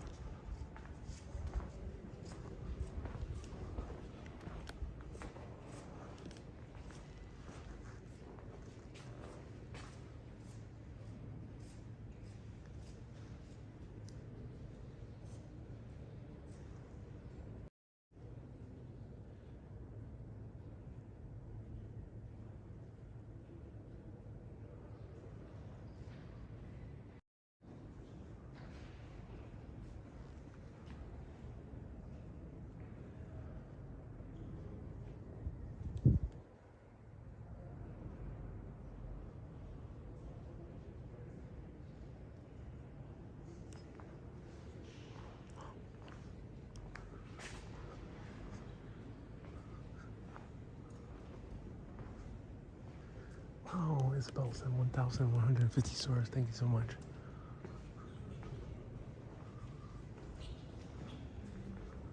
Ah, look who we found. Joan of Arc, who came from nearby Orleans. Saint Joan of Arc.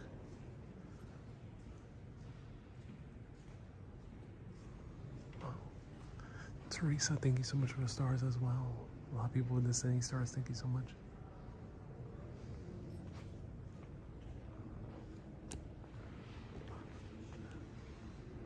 There's two priests.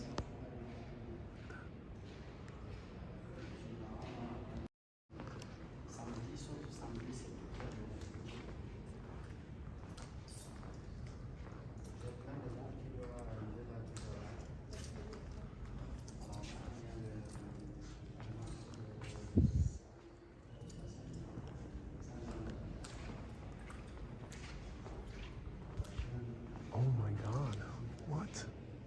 Wow.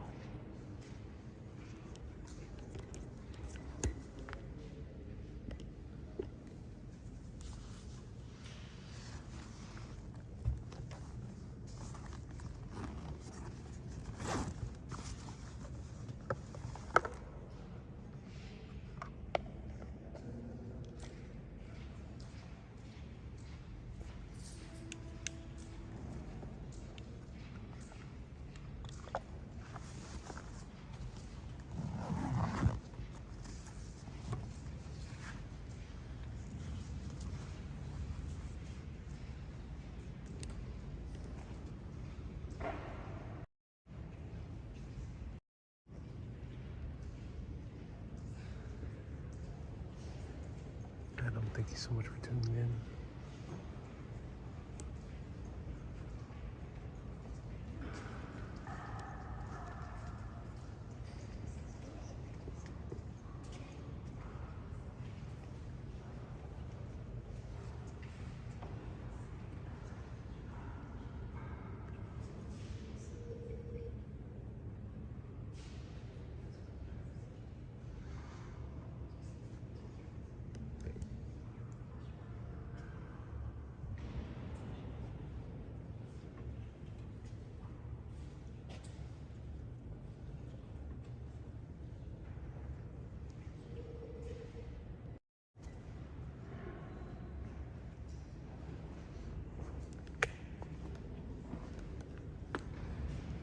This was made by Jean-Baptiste Marie Pierre.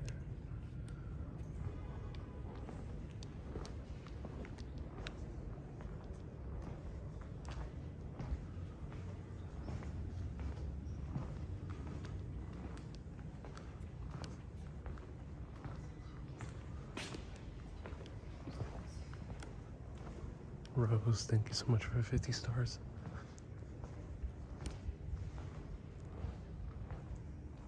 We are in the stars roll. Thank you so much, everyone. On Facebook. And thank you, everyone, on YouTube as well.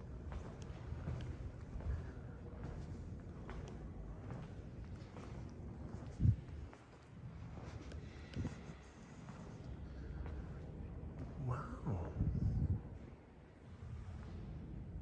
What is this? There's no sign. And there's another structure right behind here with the doors open.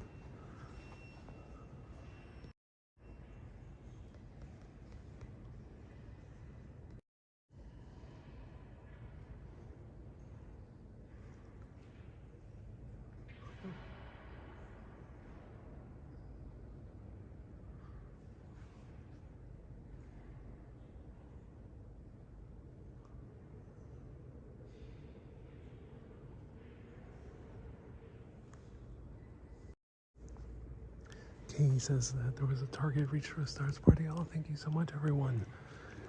Thank you for your contributions to Urbanist.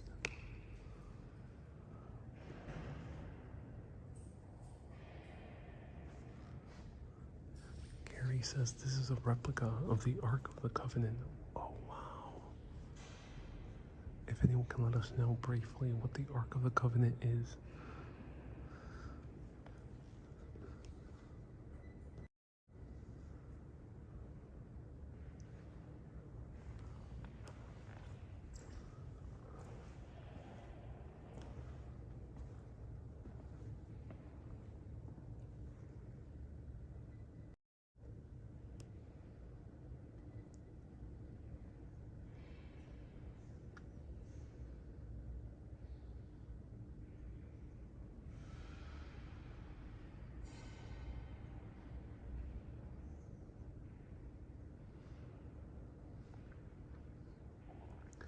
So Isabel says that the Ark of the Covenant originally held the tablets of the 10 Commandments.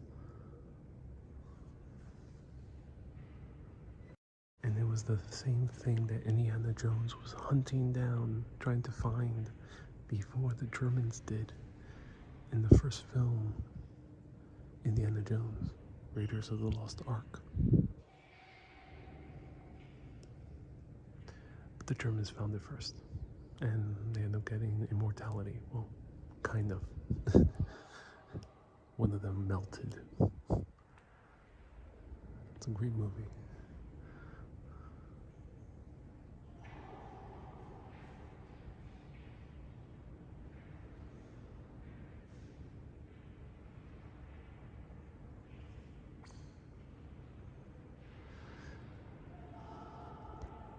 So Miss Lob says the holes are for poles because you cannot touch it and live.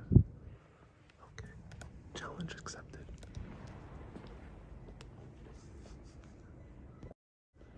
I'm joking around. Let's leave the sacredness of this.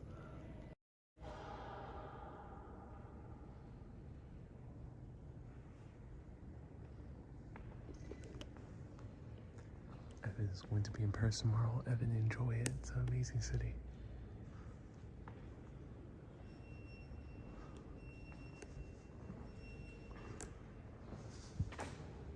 Miss Lop says it's a replica. Anyway, what if they were just saying that's a replica?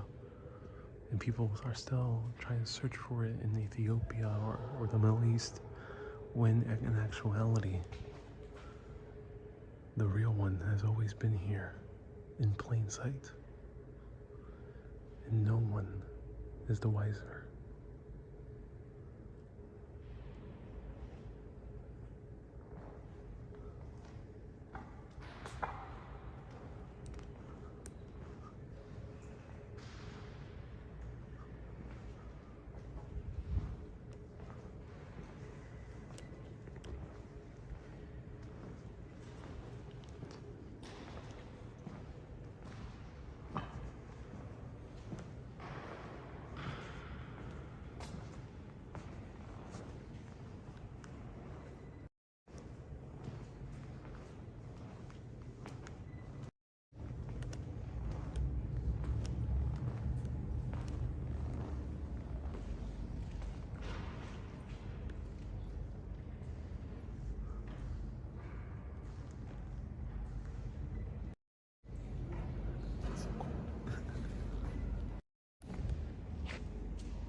That was not my reflection, that was my aura. Everyone, my aura was showing. Sorry about that, you know, sometimes it just pops out.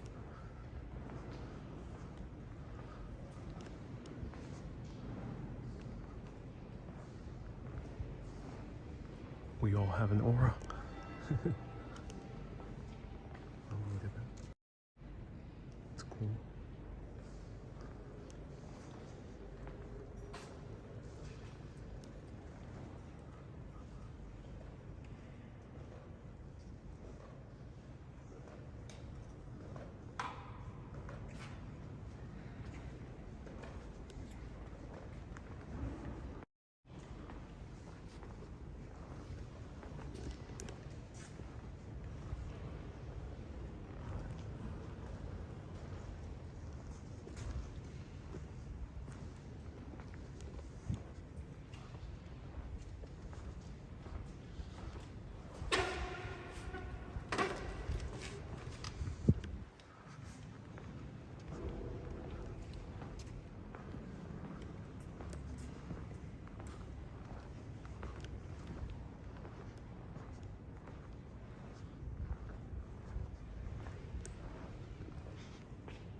This is Igles, Saint Roche.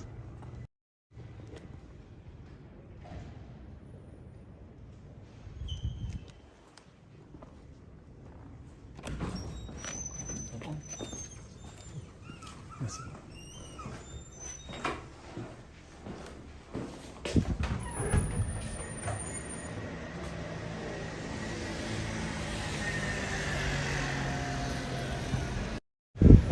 Wow, that was breathtaking. That was Igles Saint Roche. If anyone can let us know who is Saint Roche. Haven't really heard of him. And Miss Law was asking about halos and auras. Typically a halo in Christian lore, Christian mysticism, and the mysticism of actually many other religions, it denotes saintlyhood or sageness. So that's someone who's very spiritually elevated. So not everyone would have a halo. And if you see a painting with a figure with a halo, usually they're a saint. Or there's someone who is saintly. Aura, on the other hand, at least in most religions and spirituality that you read about, anyone can have an aura. But maybe in classic Christianity, it's not quite the case. Aura is also only for saints, especially when we see classic paintings too. But halo is extra special. Halo, not anyone would have a halo. San Roque in Spanish será, dice Caro. Puede ser que es San Roque. It could be that means San Roque. Who is Saint Roque?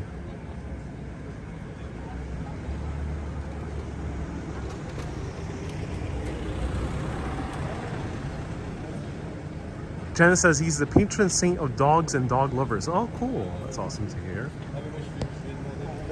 Thank you for showing this beautiful church. My pleasure. I'm so glad you and everyone enjoyed that. Look up the story of how King Solomon got with Queen Sheba, says Marco. Ah, interesting.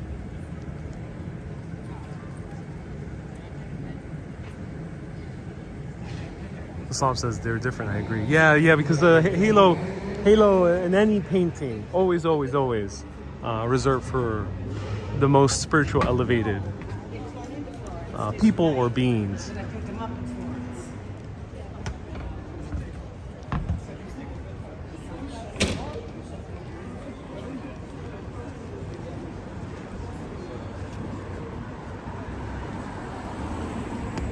Okay, let's find these hidden passageways.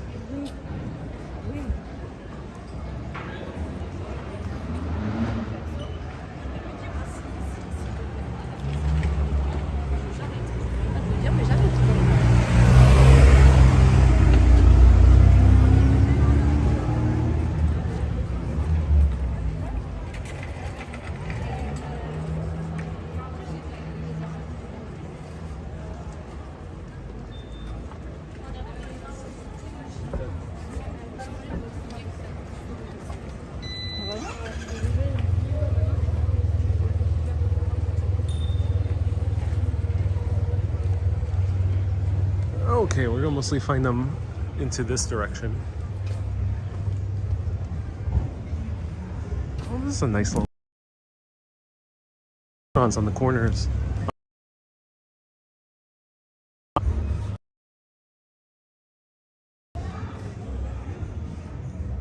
Natalie says, what street do you cross? We are close to the Louvre, but today we're not walking to the Louvre.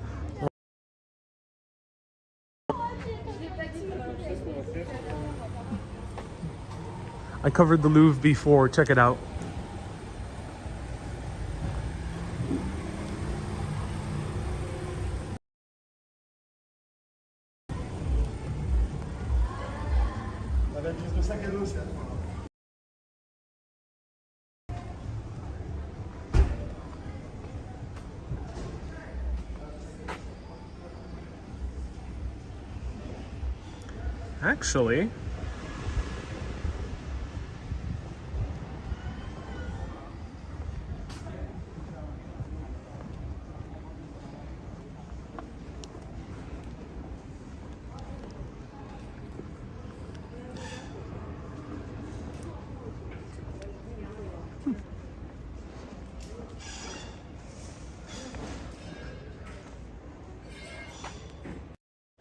Actually, before we go to the Passageways, we're very close to the best hot chocolate in Paris.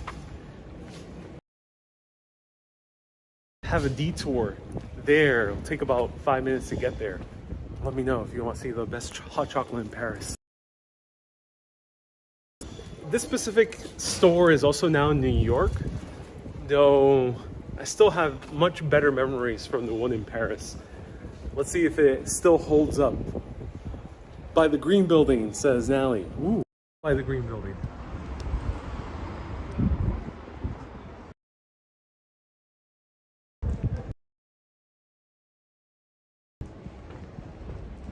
Joseph says, wow, this. Oh, interesting.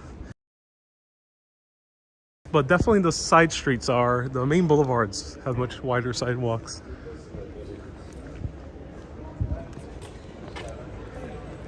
Okay, we gotta backtrack just a little bit.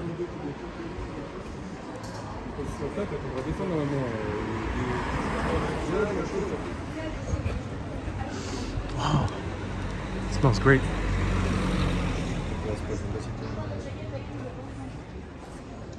Kate says, hot chocolate, now you're talking. Unless the weather's too hot. As long as I'm in the shade, the hot chocolate would be nice. I cannot drink this hot chocolate in the sun. But in the shade, the cool thing is there's a nice gentle breeze here in Paris in the shade. And it's not as humid as other Mediterranean countries can get.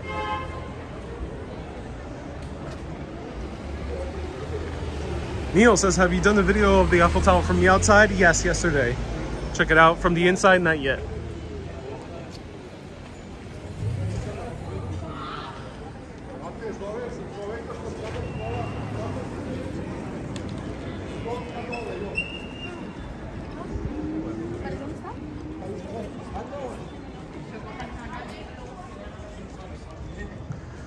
Davis says, go to Canal Saint-Martin. It's a bit far away right now, but that is an excellent recommendation. A few people have recommended that. That's further north here in Paris. Definitely not the main touristy area, but there's a lot of cool shops and cafes in the area of Canal Saint-Martin. AAP says, go Ariel, I'm buying. Oh, thank you so much, AAP. AAP has sent PayPals in the past. Thank you so much for your contributions. Thank you. Let's go. The line might be a little bit long, but hopefully we get lucky.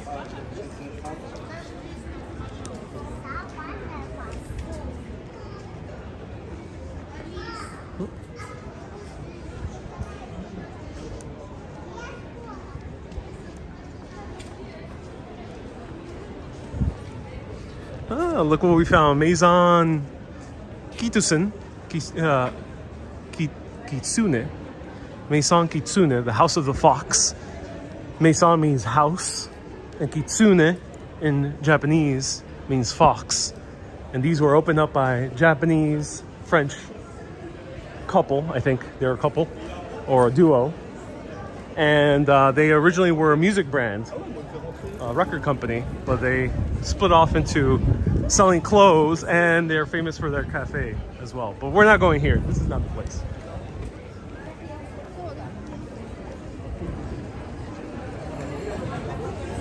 Andy says, are you going to Pret a Manger? Oh, you read my mind, Andy. Of course, best hot chocolate in Paris is at Pret a Manger. A milky, sugary bomb of delight.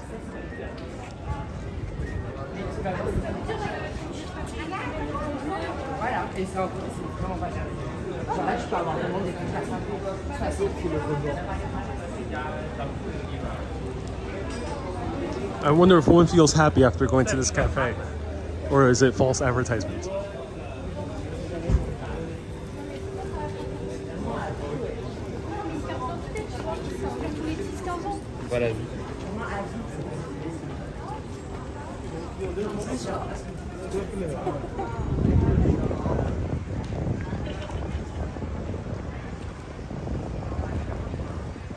Terry says, I send you a $20 super chat. I will try to find it and resend it. Hey Terry, was it through YouTube or through PayPal? Nonetheless, thank you so much, Terry. Terry has sent PayPals before and super chats.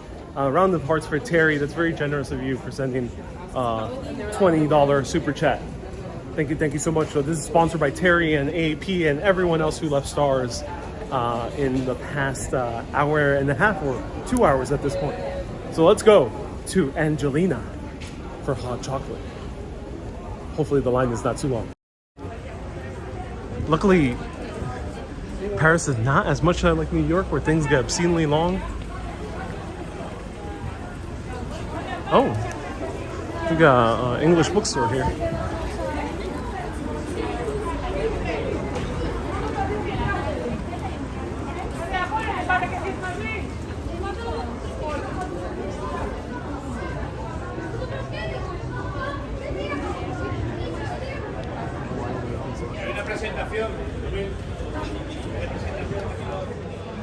So this is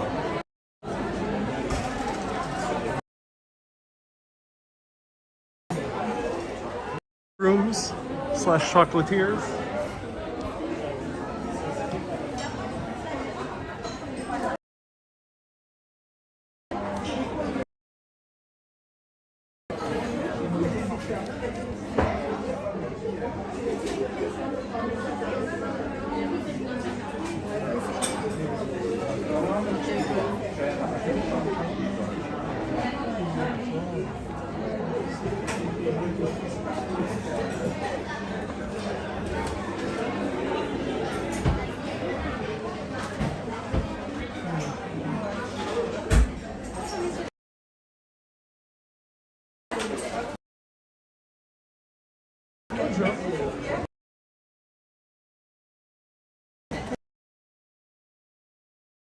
And millefeuille.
Tulip salesman, thank you so much for the £20.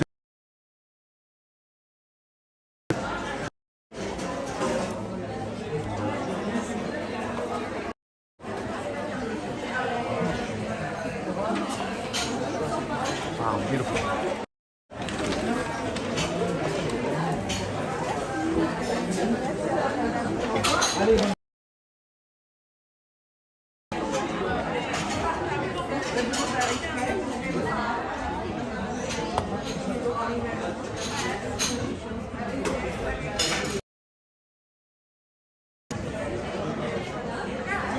bottle of water? A bottle of water as well.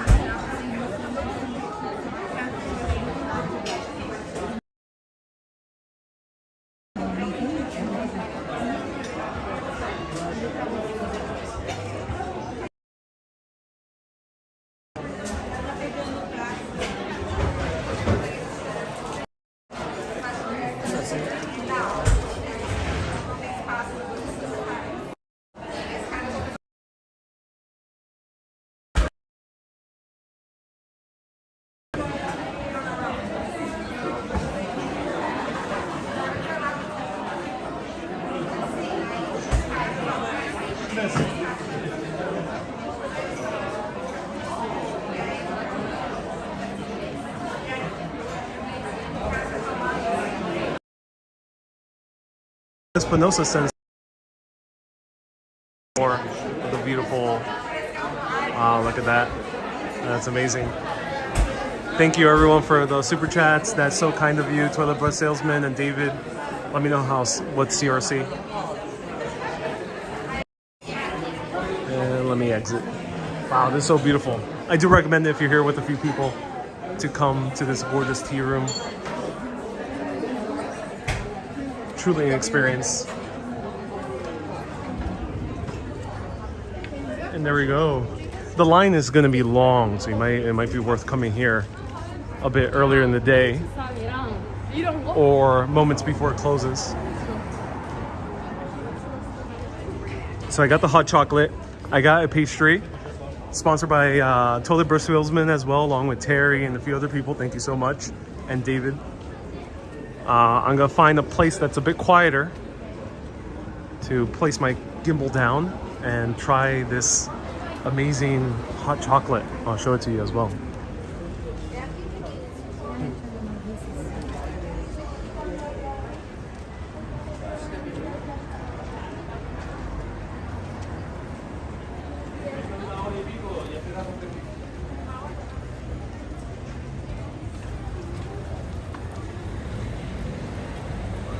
Alexander says, is it Belgium chocolate? Angelina's a French brand. I'm not sure if they're affiliated with Belgium at all. I'm not sure if they're doing anything in the Belgium style. Though Belgium is the most popular for chocolate. I'm not sure. That's a good question. Here. 25,000 Costa Rican colon. Costa Rican colon, interesting. First time I've heard the currency called colon. About $5. Thank you so much, David. Appreciate that. Thank you so much for tuning in from Costa Rica. That's awesome. Can't wait to one day see Costa Rica. Heard many beautiful things.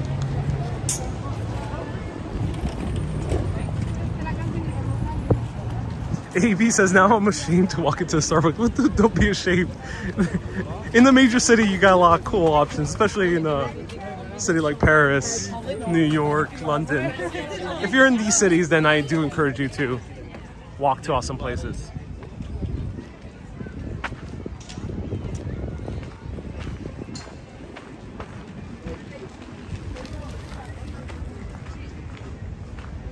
Ron says, will you be doing a special birthday stream?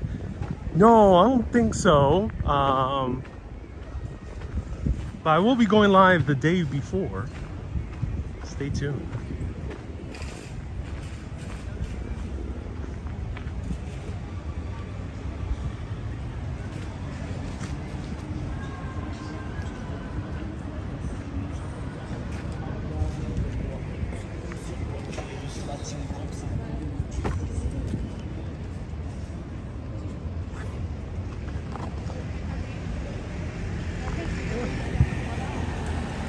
Sure we're more. Let me find a seat. It smells so funky in here. I think. Let me find a better seat. I see one down there.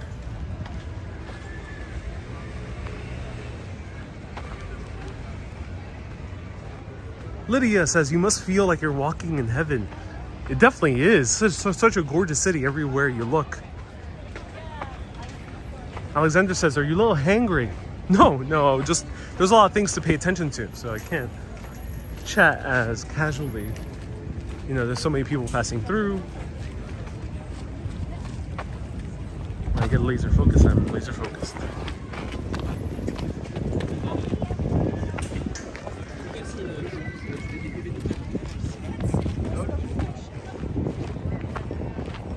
And then when you're walking in the main city with a camera, people try to get your attention, which is also sometimes a bit distracting. So that's why sometimes they go a bit silent just to focus at the task at hand, grabbing the seat.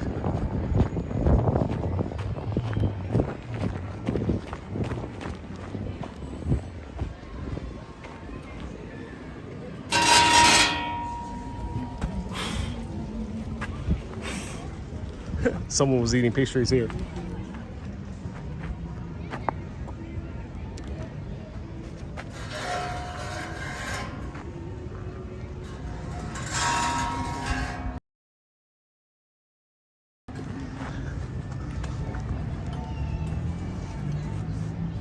Susie says, yeah, not bad entertainment on our way. Thank you so much for tuning in.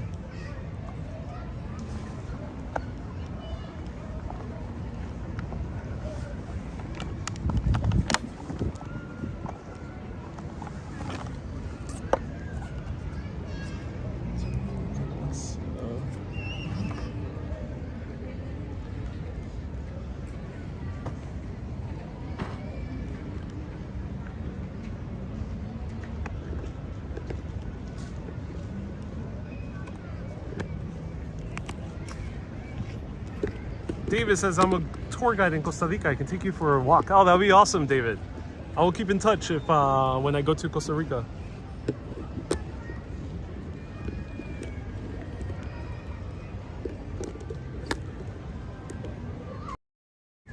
Okay, I just had to get my larger tripod because I have this smaller one usually attached. There we go. Much longer. There we go.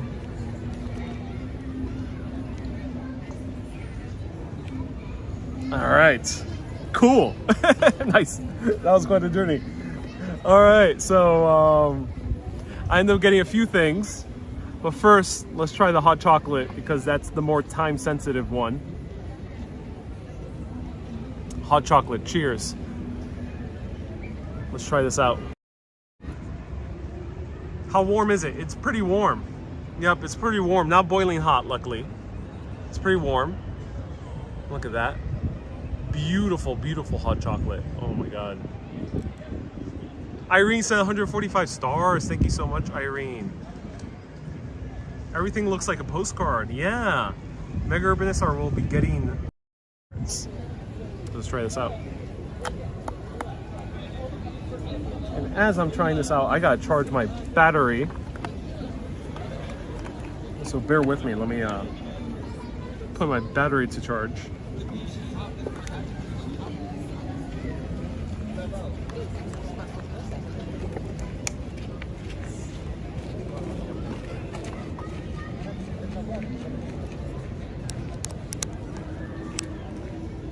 Susie says, are we having an afternoon picnic? Basically, yeah, basically. Everything looks like a postcard, yep, basically. Cheers, let's try this out.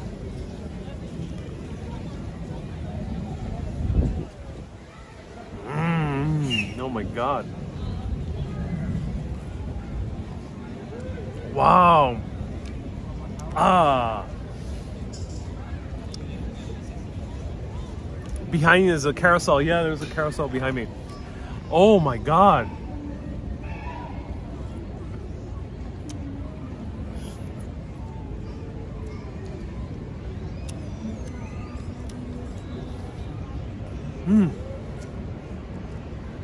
This is so good. Super creamy. very rich chocolatey flavor. It isn't a milky hot chocolate like the ones you have in the US. Those can be good, especially if you use good milk, but I like this much more thicker milk, thicker chocolate one. And then this one is also not super thick like the ones in Spain. Those ones are more meant for dipping a churro in them. So it's kind of that happy middle between the Spanish hot chocolate, you can also find them in Mexico, and the American style hot chocolates right there in the middle.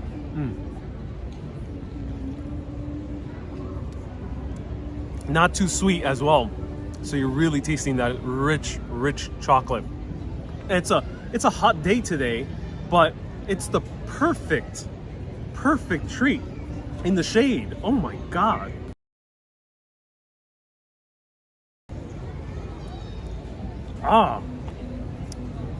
I'm in heaven. Kay says it's heaven in a cup.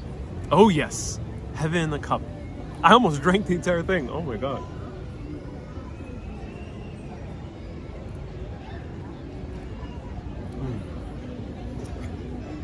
Oh wow. I can hear angels singing.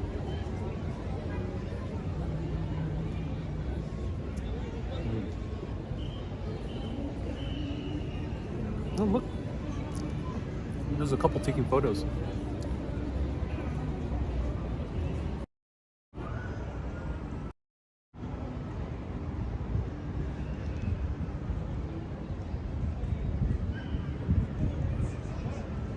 That's so cool.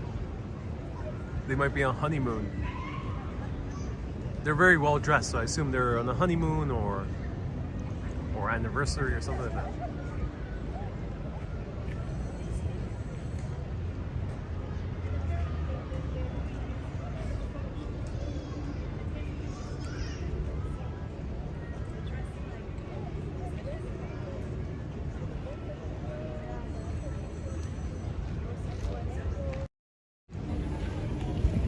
That's really cool. This is delicious. One of the best hot chocolates I've ever tried in my life. So good that there's no more left. That was that was excellent. Okay, before I move to the pastry, let's try their super fancy water. I have not encountered this company before. And this one is Abatile. Abatile. Let me know how to pronounce it. Mineral naturel. So natural still mineral water. And this one's a fancy one. €3.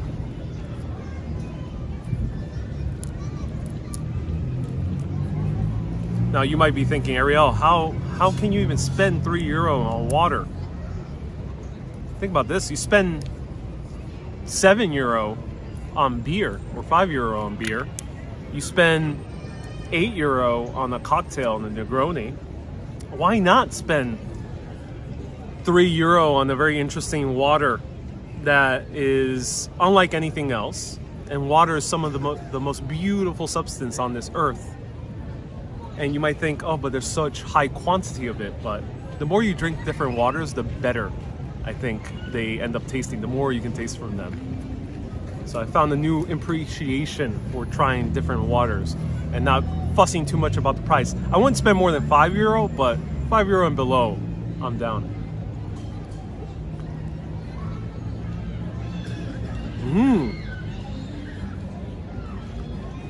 Wow. This one has a very bright taste to it. Has a very kind of, just a lovely mouthfeel to it. It feels very, very light and bright. That's really good water. Wow. Yeah, that's really good. It doesn't taste as mineral heavy, which is good. It's very refreshing. So I do recommend this. Really good. I'm glad they're selling really good water and not just some cheap brand for €3. And let's try, finally, the millefeuille. I'm not sure how to pronounce it. Millefeuille. Do let me know how to pronounce it. Super close up. We're starting with the super close up.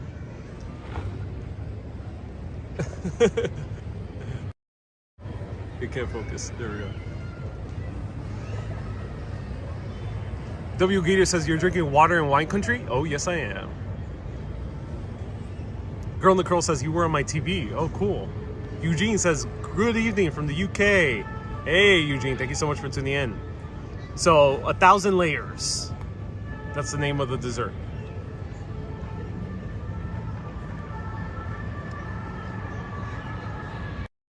Let's try this out. Let me find my spoon.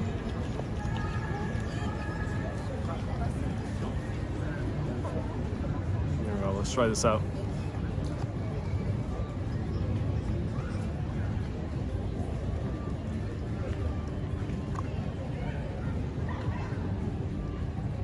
It cracked easily. That means it's very delicate in a good way.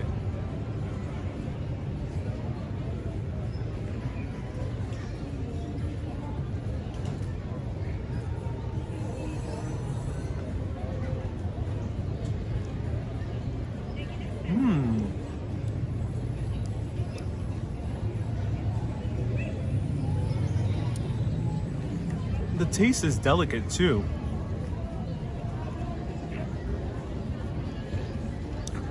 It's not sweet. And, you know, coming from America where a lot of things are super sweet, it's a welcome change. But this one, wow, this one's so delicate.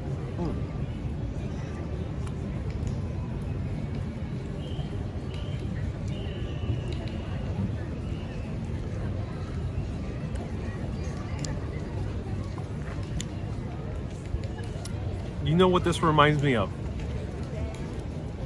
When I was very little, I would love to serve myself a big bowl of Frosted Flakes. If you don't know what Frosted Flakes is, it's a cereal brand in the US. You might find it in other countries, with the tiger in the box. And it's cornflakes smothered in sugar. And I would pour that into a huge bowl with a lot of milk. And I remember as I would first bite those crunchy flakes, they were really good. But as the process of eating that bowl of Frosted Flakes, watching Saved by the Bell on the TV, I would really enjoy that last part where you would bite into them and they were soggy. And you would get a huge spoonful of milk that's just sweetened by the Frosted Flakes.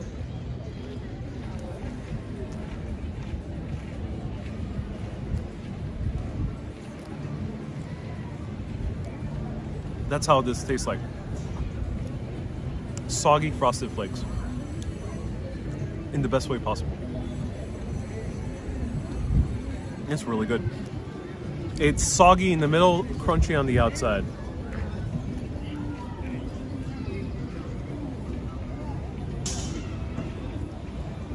AAP says, 1,000 layers. My grandfather was a pastry chef and they made it for wedding cakes, 8 feet tall. Oh my God.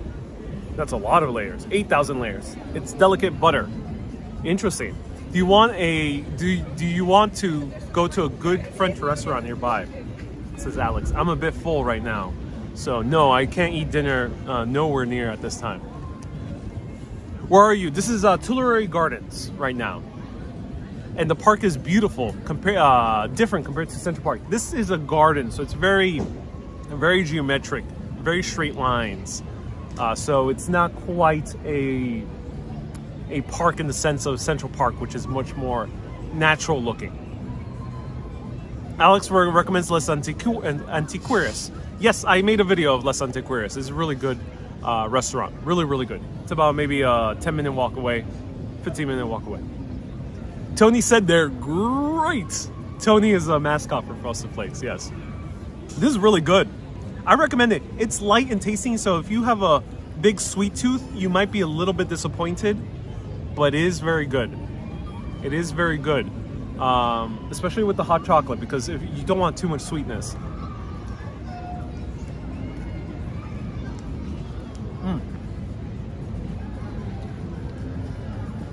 Okay, everyone, I'm gonna finish this, and after this, we're gonna end this show in a bang by going. We've been waiting for it. We're gonna go to the Passageways here in central Paris. There's a few of them, and we're gonna visit a few of them. So feel free to ask me any questions as I eat this dessert and remind myself of my childhood eating Frosted Flakes. Wendy asks, can I have a bite? No, I don't share. Seriously.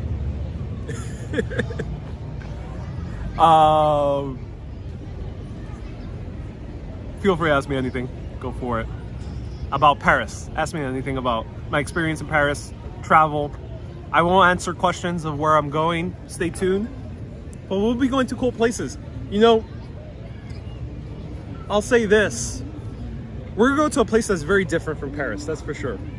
But we're also going to go to a place that looks a lot like Paris, but a lot of people don't actually know that it looks like Paris.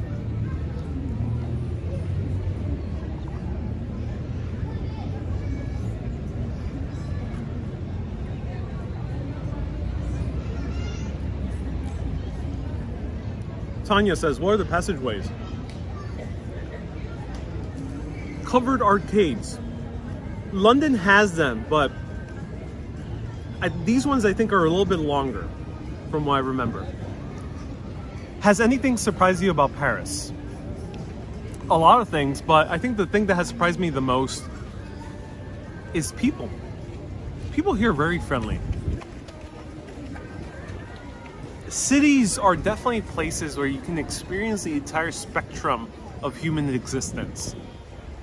You can experience the worst of the worst. You can have the worst time in any city. And yeah, you can see that with people, certain people on the street. You see that they're going through a very, very tough time. Very tough time. To them, Paris is going to be, and this applies to many other cities. Not all of them, but many other cities. Paris to them is going to be a bleak, dirty, cruel place. But on the other hand, this city can be filled with beauty, joy, wonder, majesty. And I like that spectrum. And I found out that if you come to Paris with a good attitude, with a positive disposition, you will see the kindness of Parisians as opposed to the stereotype. So a lot of people say that Parisians can be rather rude, and they definitely can be, but they can definitely also be very nice. It really depends how you kind of show up. And it's very easy to show up a little bit afraid, a little bit anxious, thinking, oh, I'm going to encounter a lot of mean people here who are not going to care because I only know English, I don't know not much French. You might think that, but I think you can be proven wrong. And I've been proven wrong in this trip. I've seen so many smiley, beautiful, wonderful faces here. I haven't met too many people, but I've had a few conversations, and they've been just as wonderful and as magical as some of the other countries that I've been to that are very friendly, like Ireland.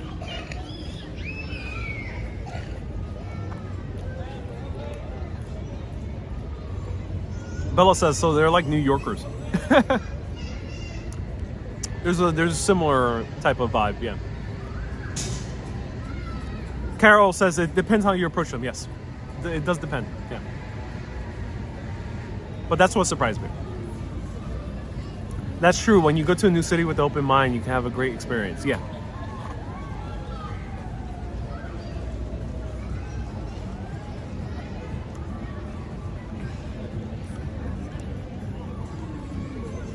some cities have a wider spectrum than others. To me, New York is a much more wider spectrum.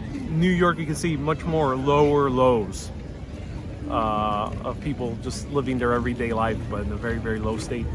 And you can see highs, super highs, billionaires, people living in the most lavish apartments that you'll ever see in your life.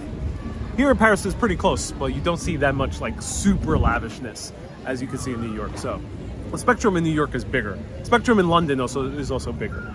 But the spectrum in Dublin is going to be much smaller. So there's not that many people who are as low as New York, and there's not going to be as high as New York or as Paris or as London. Lucy says, bonjour, mi ami. Bonjour, mi ami.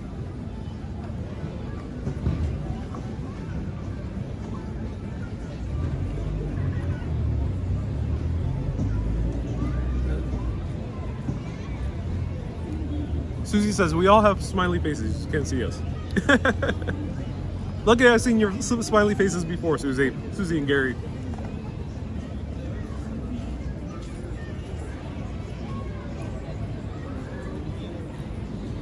How much USD have you spent in this trip to SGH? Not that much. My lodging was 800 euro for 2 weeks. Remember, you are in the most Hi. It's funny when people freeze when they see a camera. They're like,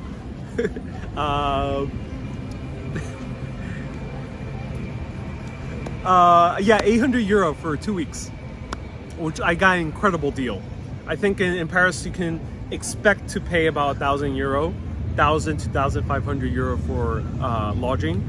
If you want to stay very central, if you want to stay in something more comfortable, then you might need to spend more. Then beyond that, I think I've only spent 500 US dollars, maybe less, thus far. It hasn't been that much. Wow. You know, Paris can be a very inexpensive city compared to London or New York. You can end up saving a lot of money. Yeah, so I haven't spent that much.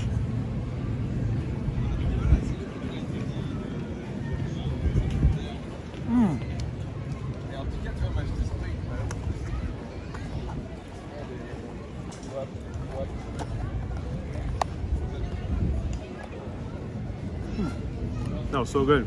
Wow.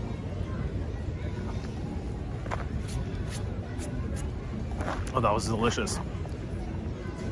Sharon says that's good. Oh yes, it is good. What's been the highlight of your trips thus far, DS? That's a good question, DS. I would say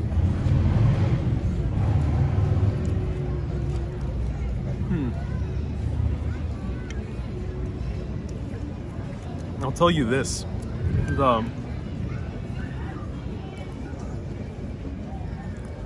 There's a mantra. AP says, are you in the Motel 6? I'm staying at Airbnb, and it's a nice Airbnb. It's a home of an actual person that rents out Airbnb with and go away.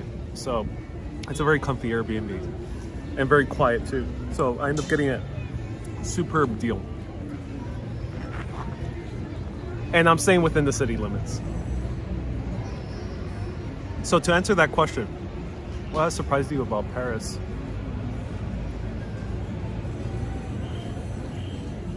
I have a mantra. The world takes care of me. It's something I always repeat to myself. It's a mantra I learned from an amazing book called Reality Transurfing by Vadim Zeland. But every culture, every religion, every spiritual belief system, they have something very similar. They always have something very similar. You can call it faith, you can call it gratitude, peace. There's a bunch of words for it. The world takes care of me. And due to various circumstances, I didn't feel too much like going too deep into the history and researching too much and getting too deep into everything. and walking beforehand and planning ahead. But as I come here in Paris and walk around spontaneously, I found so much wonderful things to do videos of and to enjoy Paris and show you the best of Paris. The city provided everything I needed, in essence. Amazing food has popped by as I randomly strolled around.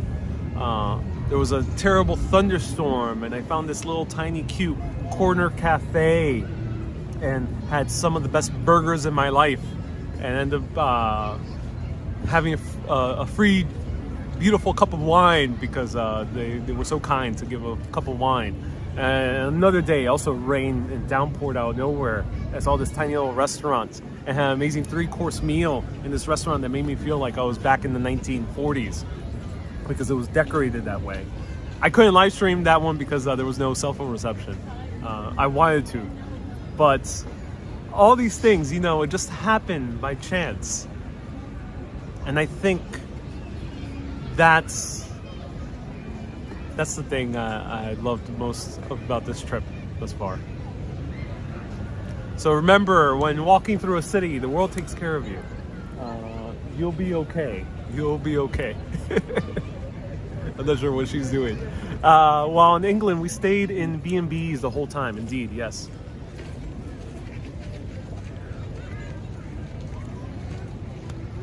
Kimberly says, that's a being there kind of thing. Oh, yes. Do you visit the big cemetery, Père Lachaise? Not yet. I did a video last time I came to Paris in 2019. I might go back and do a short video, maybe. Can you take me in your bag, says Wendy. I'm at capacity. Oh, that's a huge wind felt.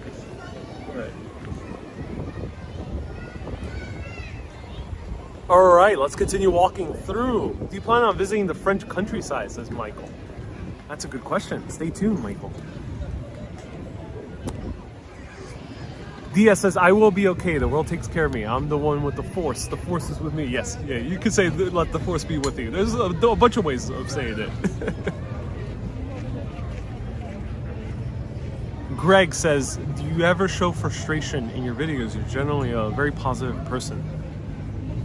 Greg, you need to see the great pie fiasco of 2021. Yeah, there's been a few live streams where I've been actually annoyed by, in one case it was terrible food, in another case it was very slow service where they forgot half of my items and I was waiting for like 15 minutes at a bakery. That was in Boston. So there's been a few instances. Yeah. But I think it's important to, it's okay to feel angry. It's okay to feel frustration. Don't take things too personally. The world takes care of me, but the world is not out to get me. Just remember that. Don't take things too personally. Things happen. People mess up. There's mistakes. There's mix-ups. Sometimes food is very bad. Sometimes food sucks and you get sick. There's a lot of things that can happen. But just remember, it's okay. It's not about you. It just happened. Keep on keeping on. That's the most important thing. Let's continue walking around.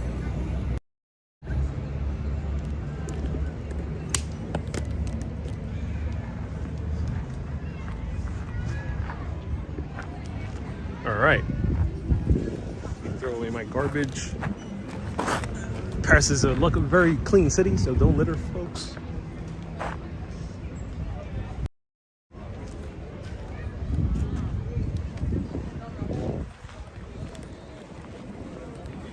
And there's a lot of rubbish bins here in Paris. So it's not like UK or I heard other countries like Japan who have like no rubbish bins or trash cans.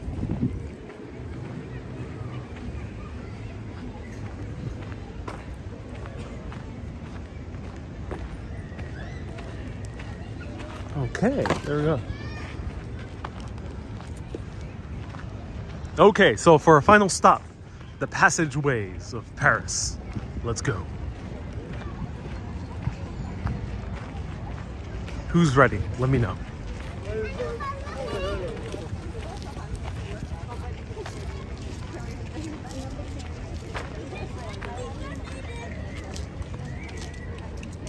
I have a traffic jam.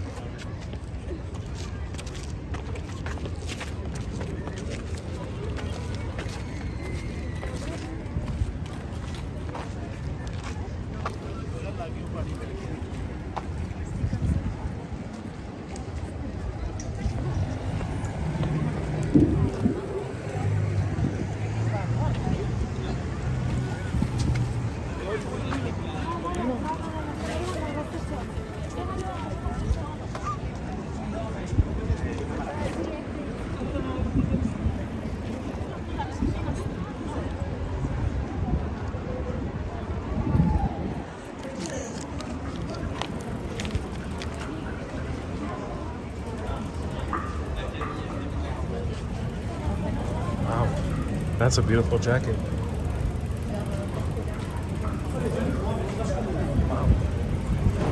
Oh my. Frank Namani.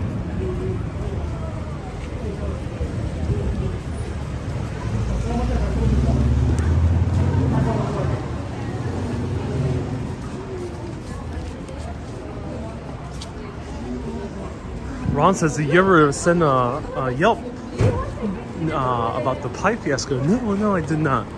I really don't send a Yelp. I don't write negative reviews unless if there was people about it. I usually don't send a negative Yelp review. If it's generally a okay restaurant and the food just ends up being really bad, then I won't. But if there's gross negligence, and I can tell that they're just being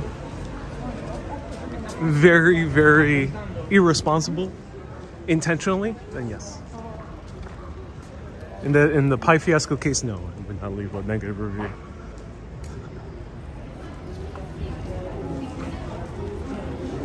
George says, Ariel's still thinking about that Medusa burger in Mexico City. Oh yes, the amazing Medusa burger.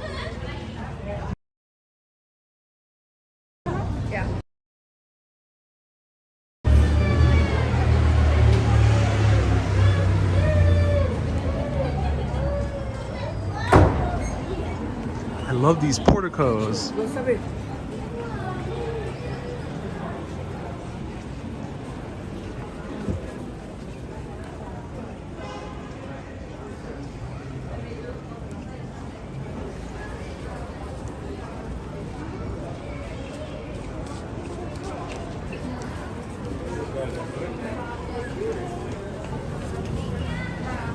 And here we have La Durée with the amazing little treats.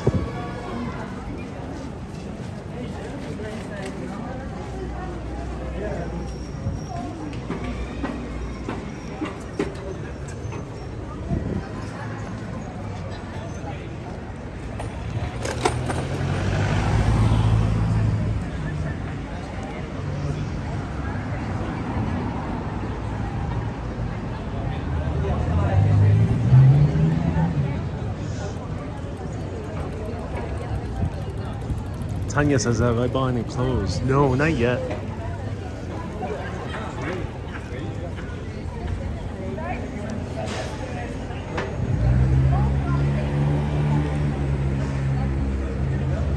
Miss Lob says, I hope you have at least one macaron when you're here. You know, I don't like them too much, to be honest. I really don't like treats with almond flour either, because I'm slightly allergic to almonds. Slightly, just very slightly. So they give me a little bit of an itchy throat.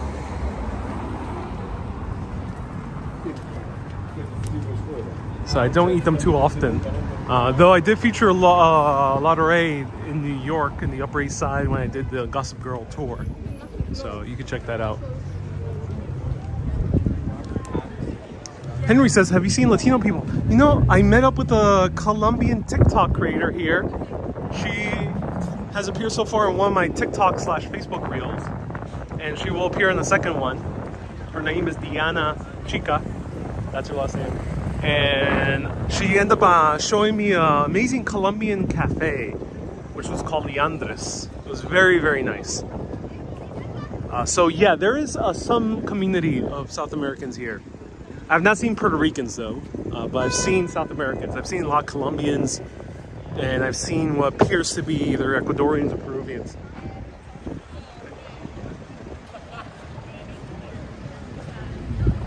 Oh, we have a fight. We have a French fight. Fight. Oh, he's gonna take him off the vehicle.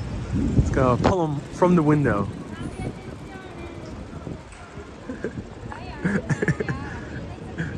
Oh, look at that.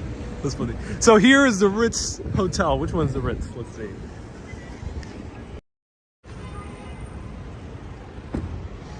We have here Dior, Christian Dior, one of the most famous French designers in all of history.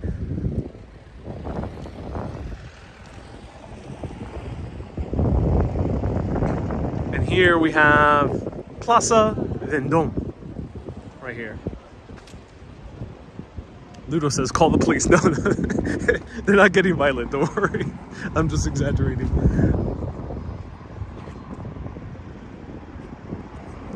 Gary says, scooter. Yeah, scooters are awesome. I do love riding them. I don't have the gear to attach a camera to a scooter. I gotta learn what Action Kid does with scooters.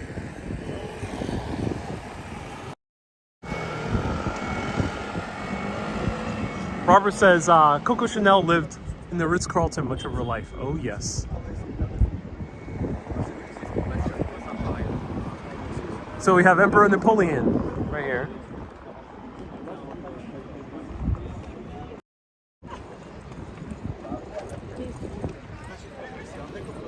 The Ritz does not like filming. I remember this in 2019. I tried to go in.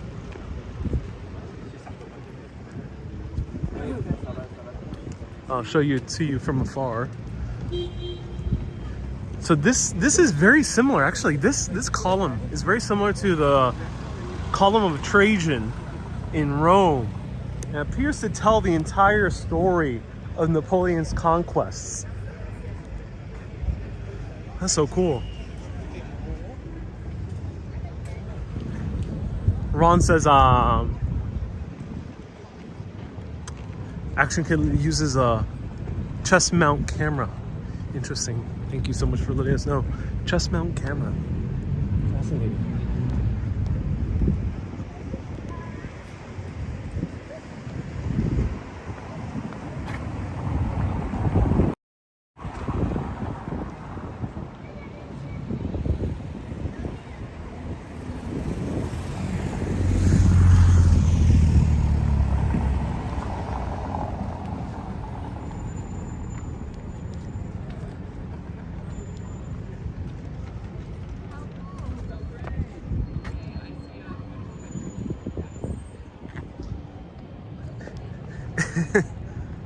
Miss Lob says they need a bigger statue or a smaller pedestal.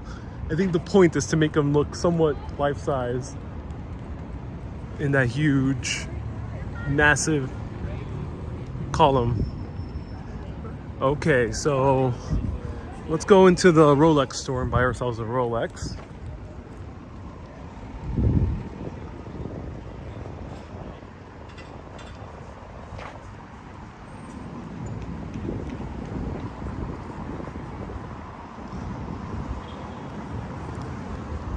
Okay, so who wants a Rolex? Let me know.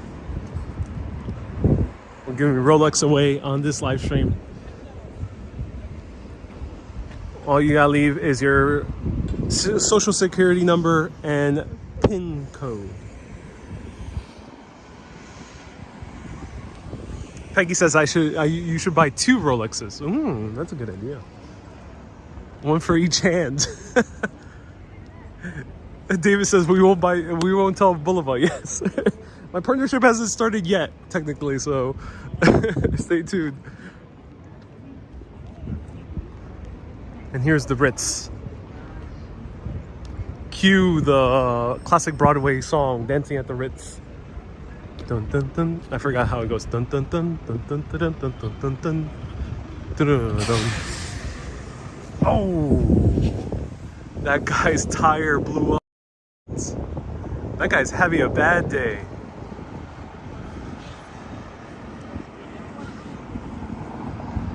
Whew. That's bad. Here's the famous Ritz, ladies and gentlemen. Ernest Hemingway stayed here. I think it's featured in the book A Movable Feast. Coco Chanel stayed here. She cavorted with the Germans.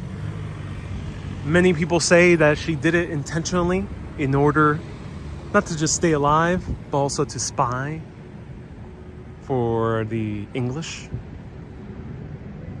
And she did that right here. So during World War II times, this was littered with German officers, top-ranking officers that would stay here. And the German elite would be here. And Coco Chanel would just be partying with them, obtaining information for the Allied forces.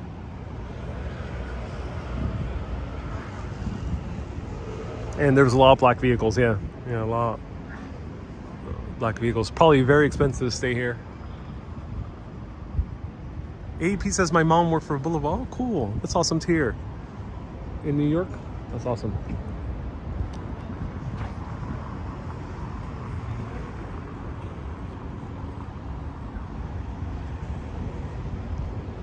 So Miss Love is saying that the lyrics for that song, and let me know where's that song from, because it's played in the Young Frankenstein musical, which was a Mel Brooks production. And the lines go, if you're blue and you don't know where to go, why don't you go to where fashion sits? Putting on the Ritz. Like that. Cue the tap dancing. Wow, the camera motion is so smooth, says Crystal Boy. Crystal Boy, thank you so much for tuning in on Twitch. I appreciate you. Wendy says, is that where you're dining tonight? No, this is where I'm staying. Oh, I mean, I am not staying here. I am staying in Airbnb. Yes, Airbnb. The guard is not waving at me because he does not know me. No, that the doorman has not waved at me because he knows me. No, you did not see that. No. AP said Joseph E. Baker was here too. Oh, that's so cool. Can you explore the catacombs? I already posted a short video, Infinity, great question, on TikTok and on Facebook. TikTok, Ariel Vieira. Facebook, Urbanist Live. Short videos are posted there. They're like short vlogs. They show the catacombs. If you want to see the full catacombs, it is going to be available for patrons later tonight. Patreon.com/Urbanist.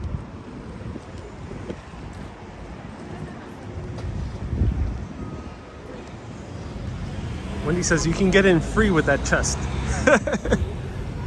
Thank you, Wendy. You know, sometimes I'm afraid that I'm going to be arrested for indecent exposure for having two little buttons on my button-up shirt.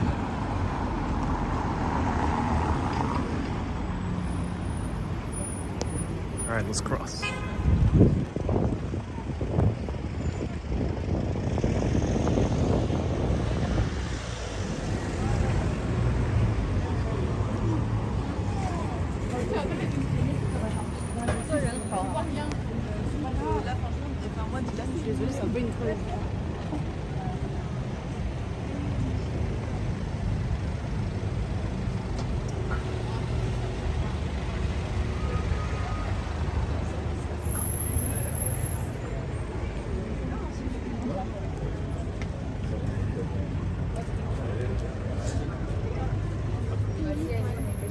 Excusez-moi.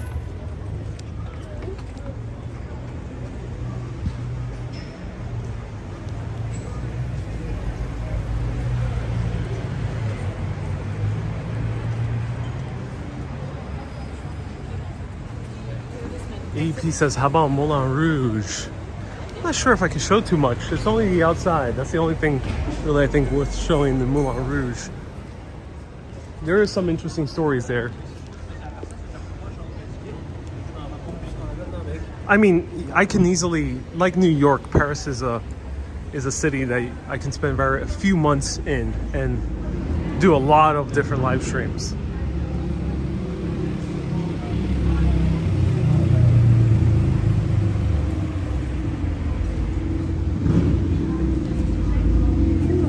Look, a little mini tea room. I love that. Ah, lingerie.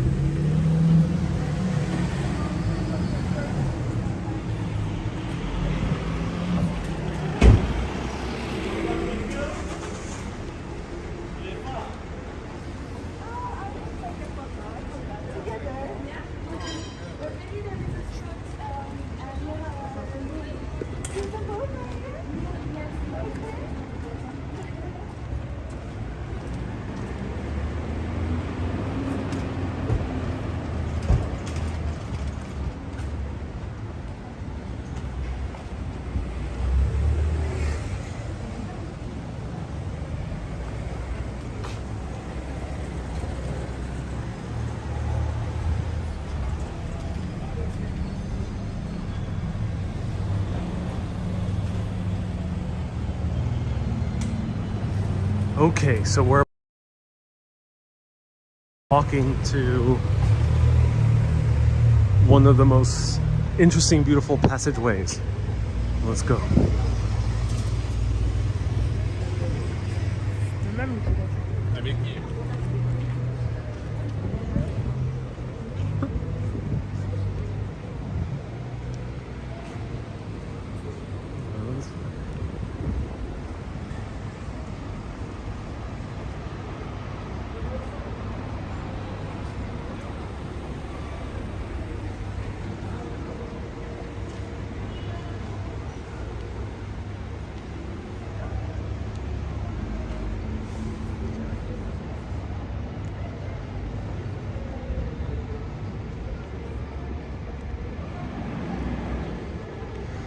Putty says, my France was my best trip. Really? Better than Seattle? Better than Chicago? No. It can't be, no. Better than a zombie wasteland that was Washington, D.C. when I went 2020? No.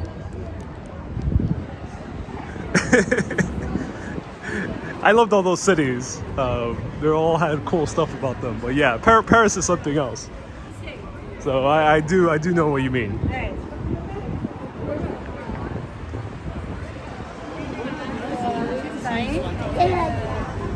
I poke fun at Seattle with love.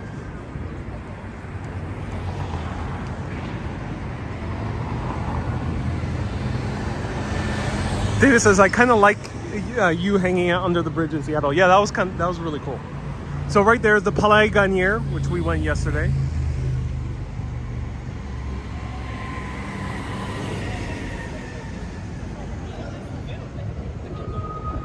Why do I feel we'll see Tom Cruise on the bike dodging bullets through here? Because this was where they filmed Fallout. Yep. Well, I'm not sure specifically here, but definitely in Paris.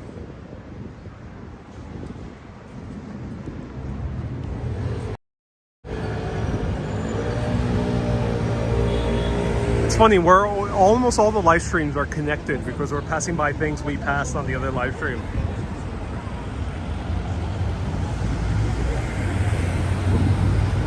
Kind of gotta go this way. Okay. 522 people tuning in. Wow, this is a record for the scheduled live streams. Night live streams get more views because I think more people are just awake. But this is awesome. Thank you everyone so much for pressing that like button. So right now, if you're watching for the first time, A, let me know where you're watching from. Seems like we have a lot of new people tuning in. And B, slam that like button if you're enjoying this. If you're not enjoying this, do not slam any other button. Stay away from pressing anything else. Ron says, are you taking the Mona Lisa as a souvenir? I think only Italians can take the Mona Lisa souvenirs without without too many repercussions.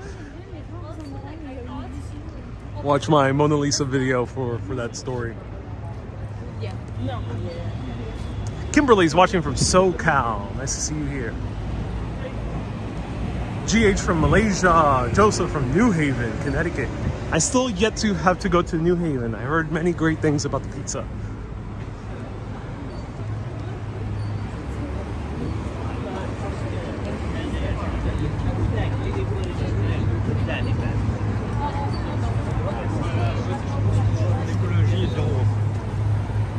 Sasi from Germany, Guten Tag. Riley from Michigan, hello. PGH from Pittsburgh. Joseph, nice to see you here.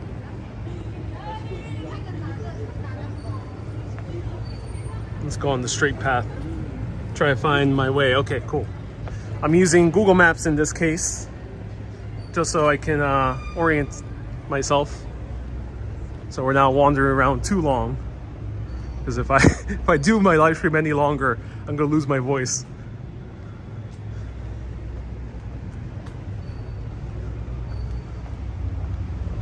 Colleen says, Ariel, I slammed the like button so hard, just like you said, and I cracked my phone.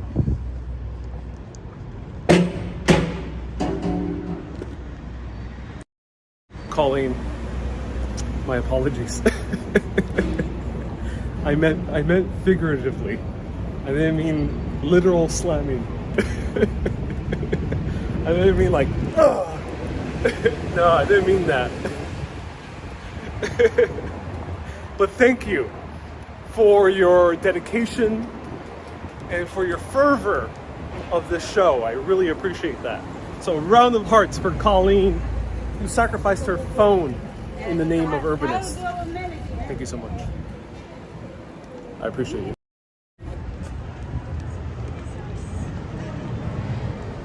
John says, Slancha, watching in from Ireland. And Becky as well. Becky and John. Thank you so much, Becky and John, for tuning in. And thank you to all the people who don't comment too often. But I know you watch often. We have a few mega urbanists who don't comment too often, but I know they watch. Thank you so much for tuning in as well. And we're going straight through here. Okay, cool.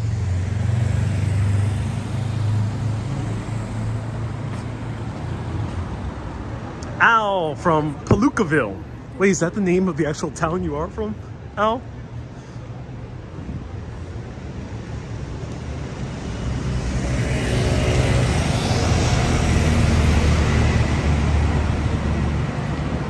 When he says, I don't comment, when he, yes, of course, barely ever see your comments. Will you go to Disneyland Paris, or are you too proud? Says Rick. Are you too proud of an American? You know, I'll be tempted, but it's not really, you know, Disneyland is not really a place to go alone, especially as a dude in his 30s. I don't think it's quite advisable to go to a theme park alone. If I had a friend in Paris, maybe in future destinations, there might be theme parks. Maybe I'll be going to a place where theme parks were born. Or maybe we're going to Staten Island.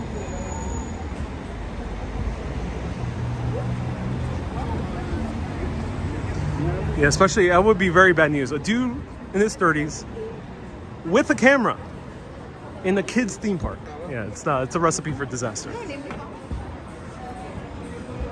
In Europe, no less. Wow, there's a lot of people here.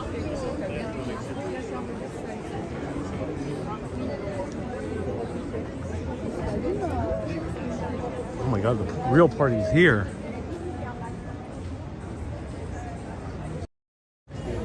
This is the real party right over here. Wow. Coolest of Parisians, everyone. That's awesome. I'm coming back here to join that party. That'll be cool. Crash that party. Whatever they're doing, I'm not sure what they're doing. They're all very well dressed. Let me know, should I crash that party?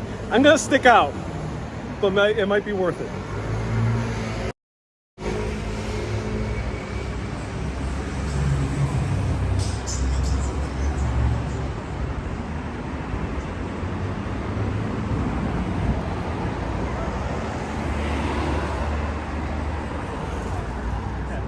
Well, nice shot. Miss Lob says that merits a rewatch. So many wonderful moments in the live stream. Oh yes, like the one right in front of us right now, the city of love, everyone. It's very evident in the air.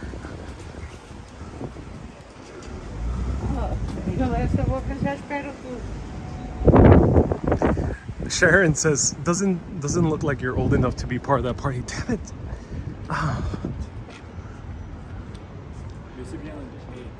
Always happens to me. It's like getting carded in a club in New York. All right, everyone. I'm gonna buy myself a Vespa. Tired of walking. All right, time to go for a Vespa. All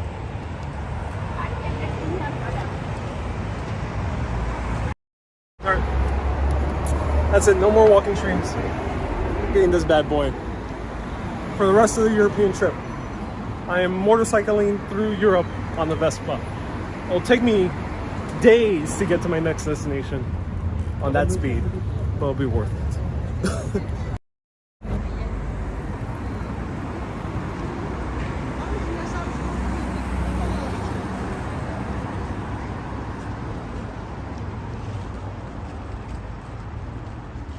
Ludo says, get a red one. Ooh, yeah, that's a good idea.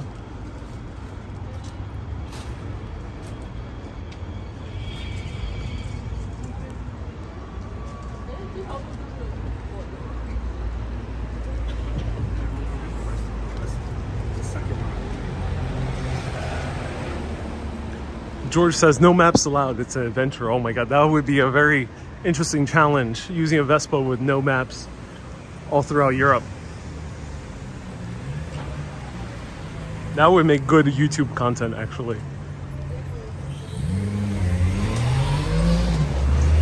Maybe I should do a collab with Yes Theory and do that.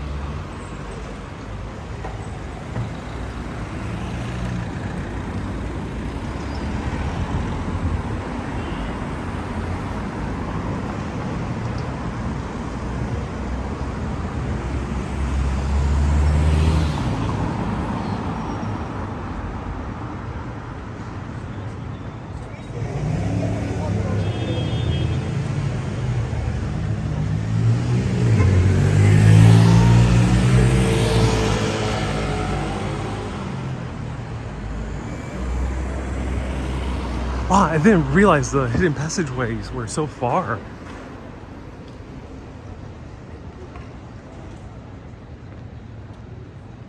Murad says yes to maps. Maps are actually awesome. Yeah, maps are awesome. Macaulay says, wow, good signal. Oh yeah, I mean, Paris has London beat. You know, the English can claim many victories throughout history against the long feud with the French. But in this case, France has demolished the UK for cell phone signal. So everyone who's French out there watching, feel free to gloat about the cell phone reception.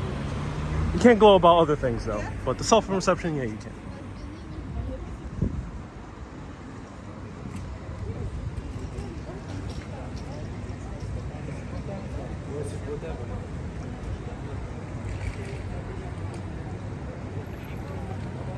Okay, we gotta go this way.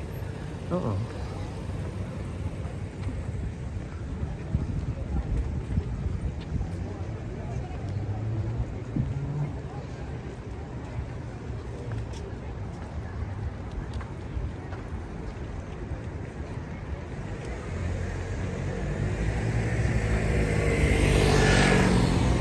Charlotte says, has anything surprised you about Paris?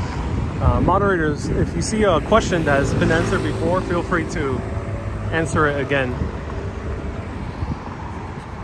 How do you feet survive wearing Converses? My feet are in very good shape, luckily. I'm very lucky to have nice feet. And healthy feet. They do get a little bit sore sometimes.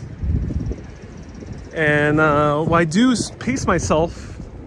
So, you know, in these live streams, it's a lot of walking, but other times I'm sitting around for maybe an hour or two at a restaurant or a cafe, taking breaks, or walking a lot slower than I usually would be.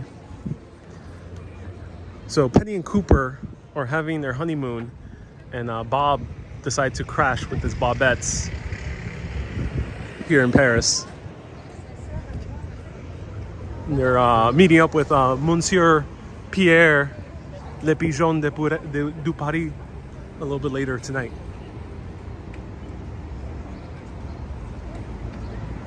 Kay says, I find Converses too flat to walk. Yeah, the regular Converses are. I like the Converse sneakers. That's the ones I use. They're also called mids. Well, actually, mids is kind of discontinued. They're called high tops. But don't buy the classic high tops. Buy the sneaker kind.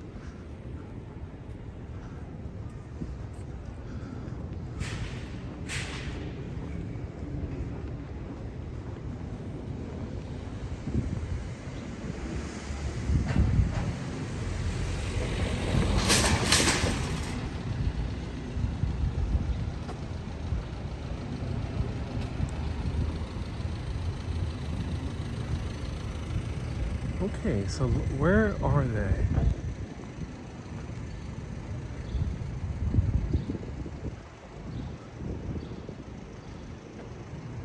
Not here, not yet. A little bit further down.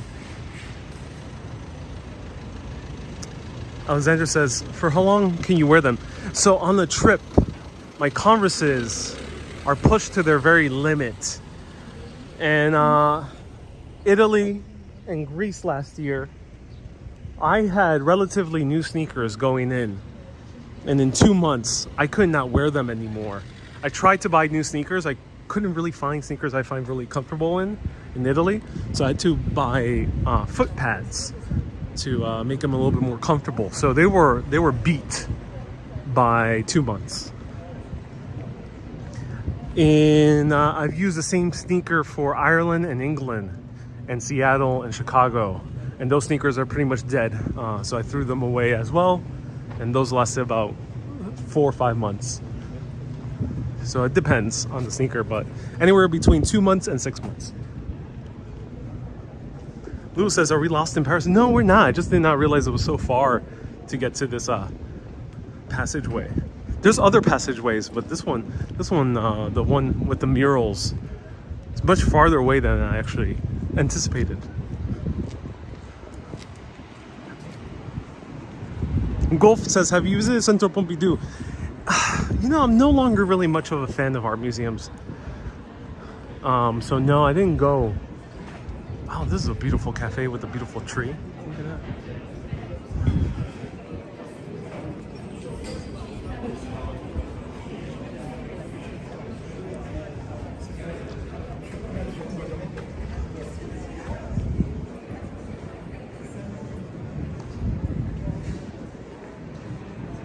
Here they are. See, they're hidden. So here is a side street in Paris, and this looks rather kind of ominous. Let's walk through.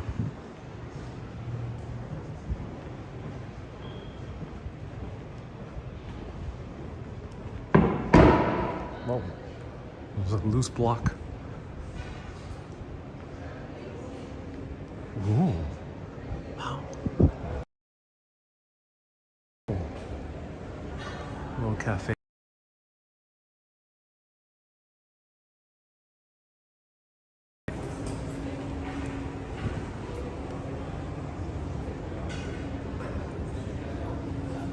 And here we are, ladies and gentlemen. Look at this. Here. New cashmere. Oh, this is nice. of the Passageway. Oh. Ooh, here we have Percent. They're a Japanese brand of. That's cool.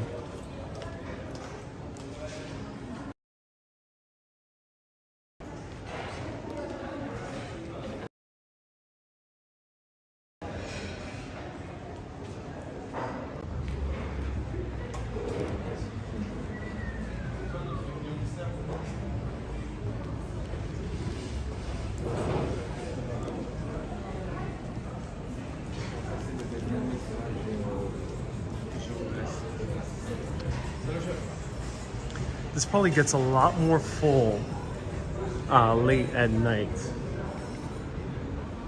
Oh, we have Argentino.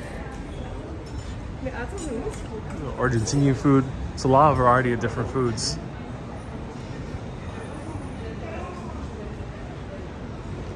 Oh my god, look at this. That's so cool. Wow, Victoria Station. Oh, it's made to look like a train. Wow.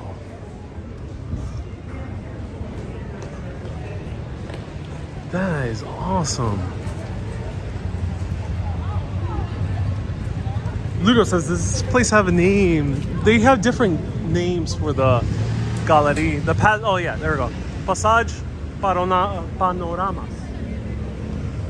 Panorama Passage.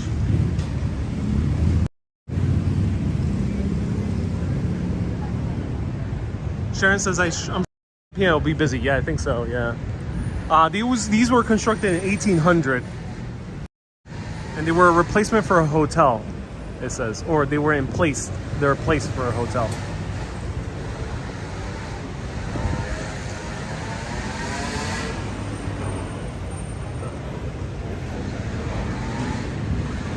That is awesome. So there's one more here. Let's go. Passage Geoffroy.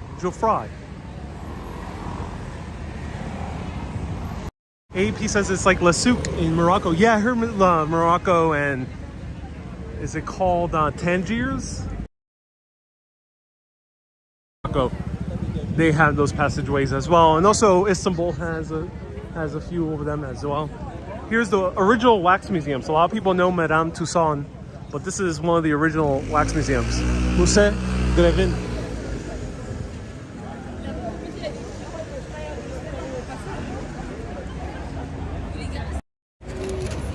The real party has followed us, right behind us. There we go. These guys know how to party. They're heading to the same place we are.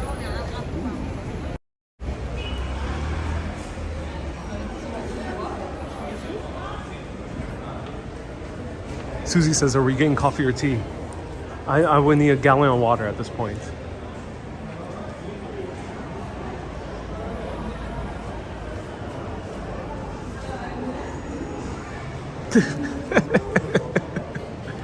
There's a Best Western inside this beautiful passageway.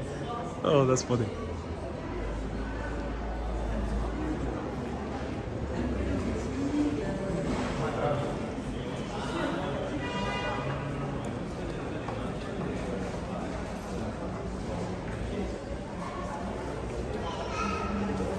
AP says Marrakesh too. Oh, cool. Yeah. Sharon says they're following you. They're a real influencer. Yeah, there's a supermarket.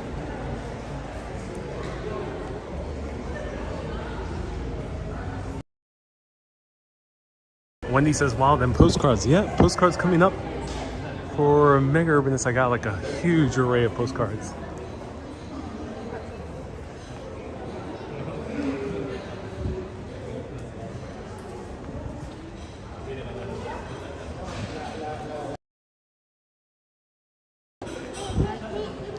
Oh, he's traveling to Paris as well, heading to.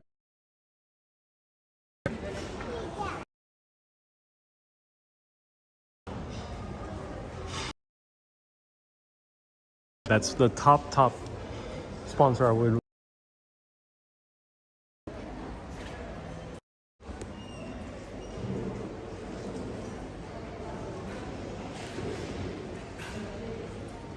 Wow.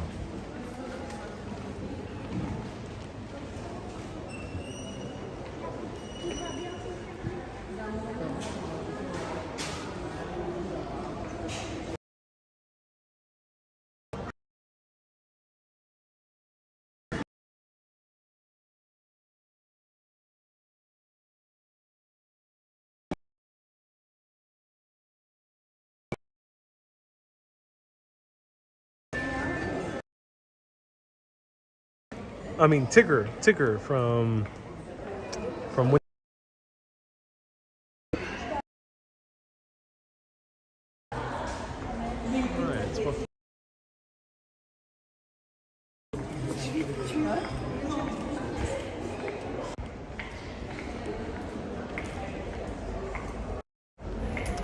Okay, let me know if you see me and hear me, everyone. Charming indeed, says Texas. Yeah, really charming. So everyone, thank you so much for tuning in. It's a bit choppy. Let me go back outside.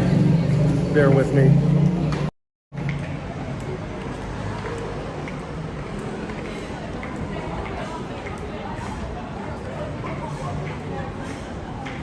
It's good now, says Ron. Thank you so much, Ron.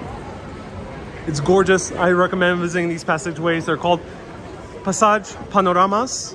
You can find them on Google Maps.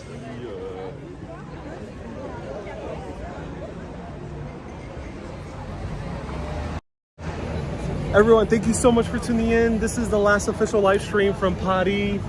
Someone's waving. The last official live stream from Paris. Thank you so much for tuning in. I'll be showing you this beautiful continent with so many variety of cities and places far and wide. If you want to lend your support to Patreon, where you'll get access to bonus videos a few times a month, especially when I'm traveling. I end up showing house museums and uncut experiences from longer videos that I did, such as the catacombs. It was a 3-minute video on Facebook. Let me mute.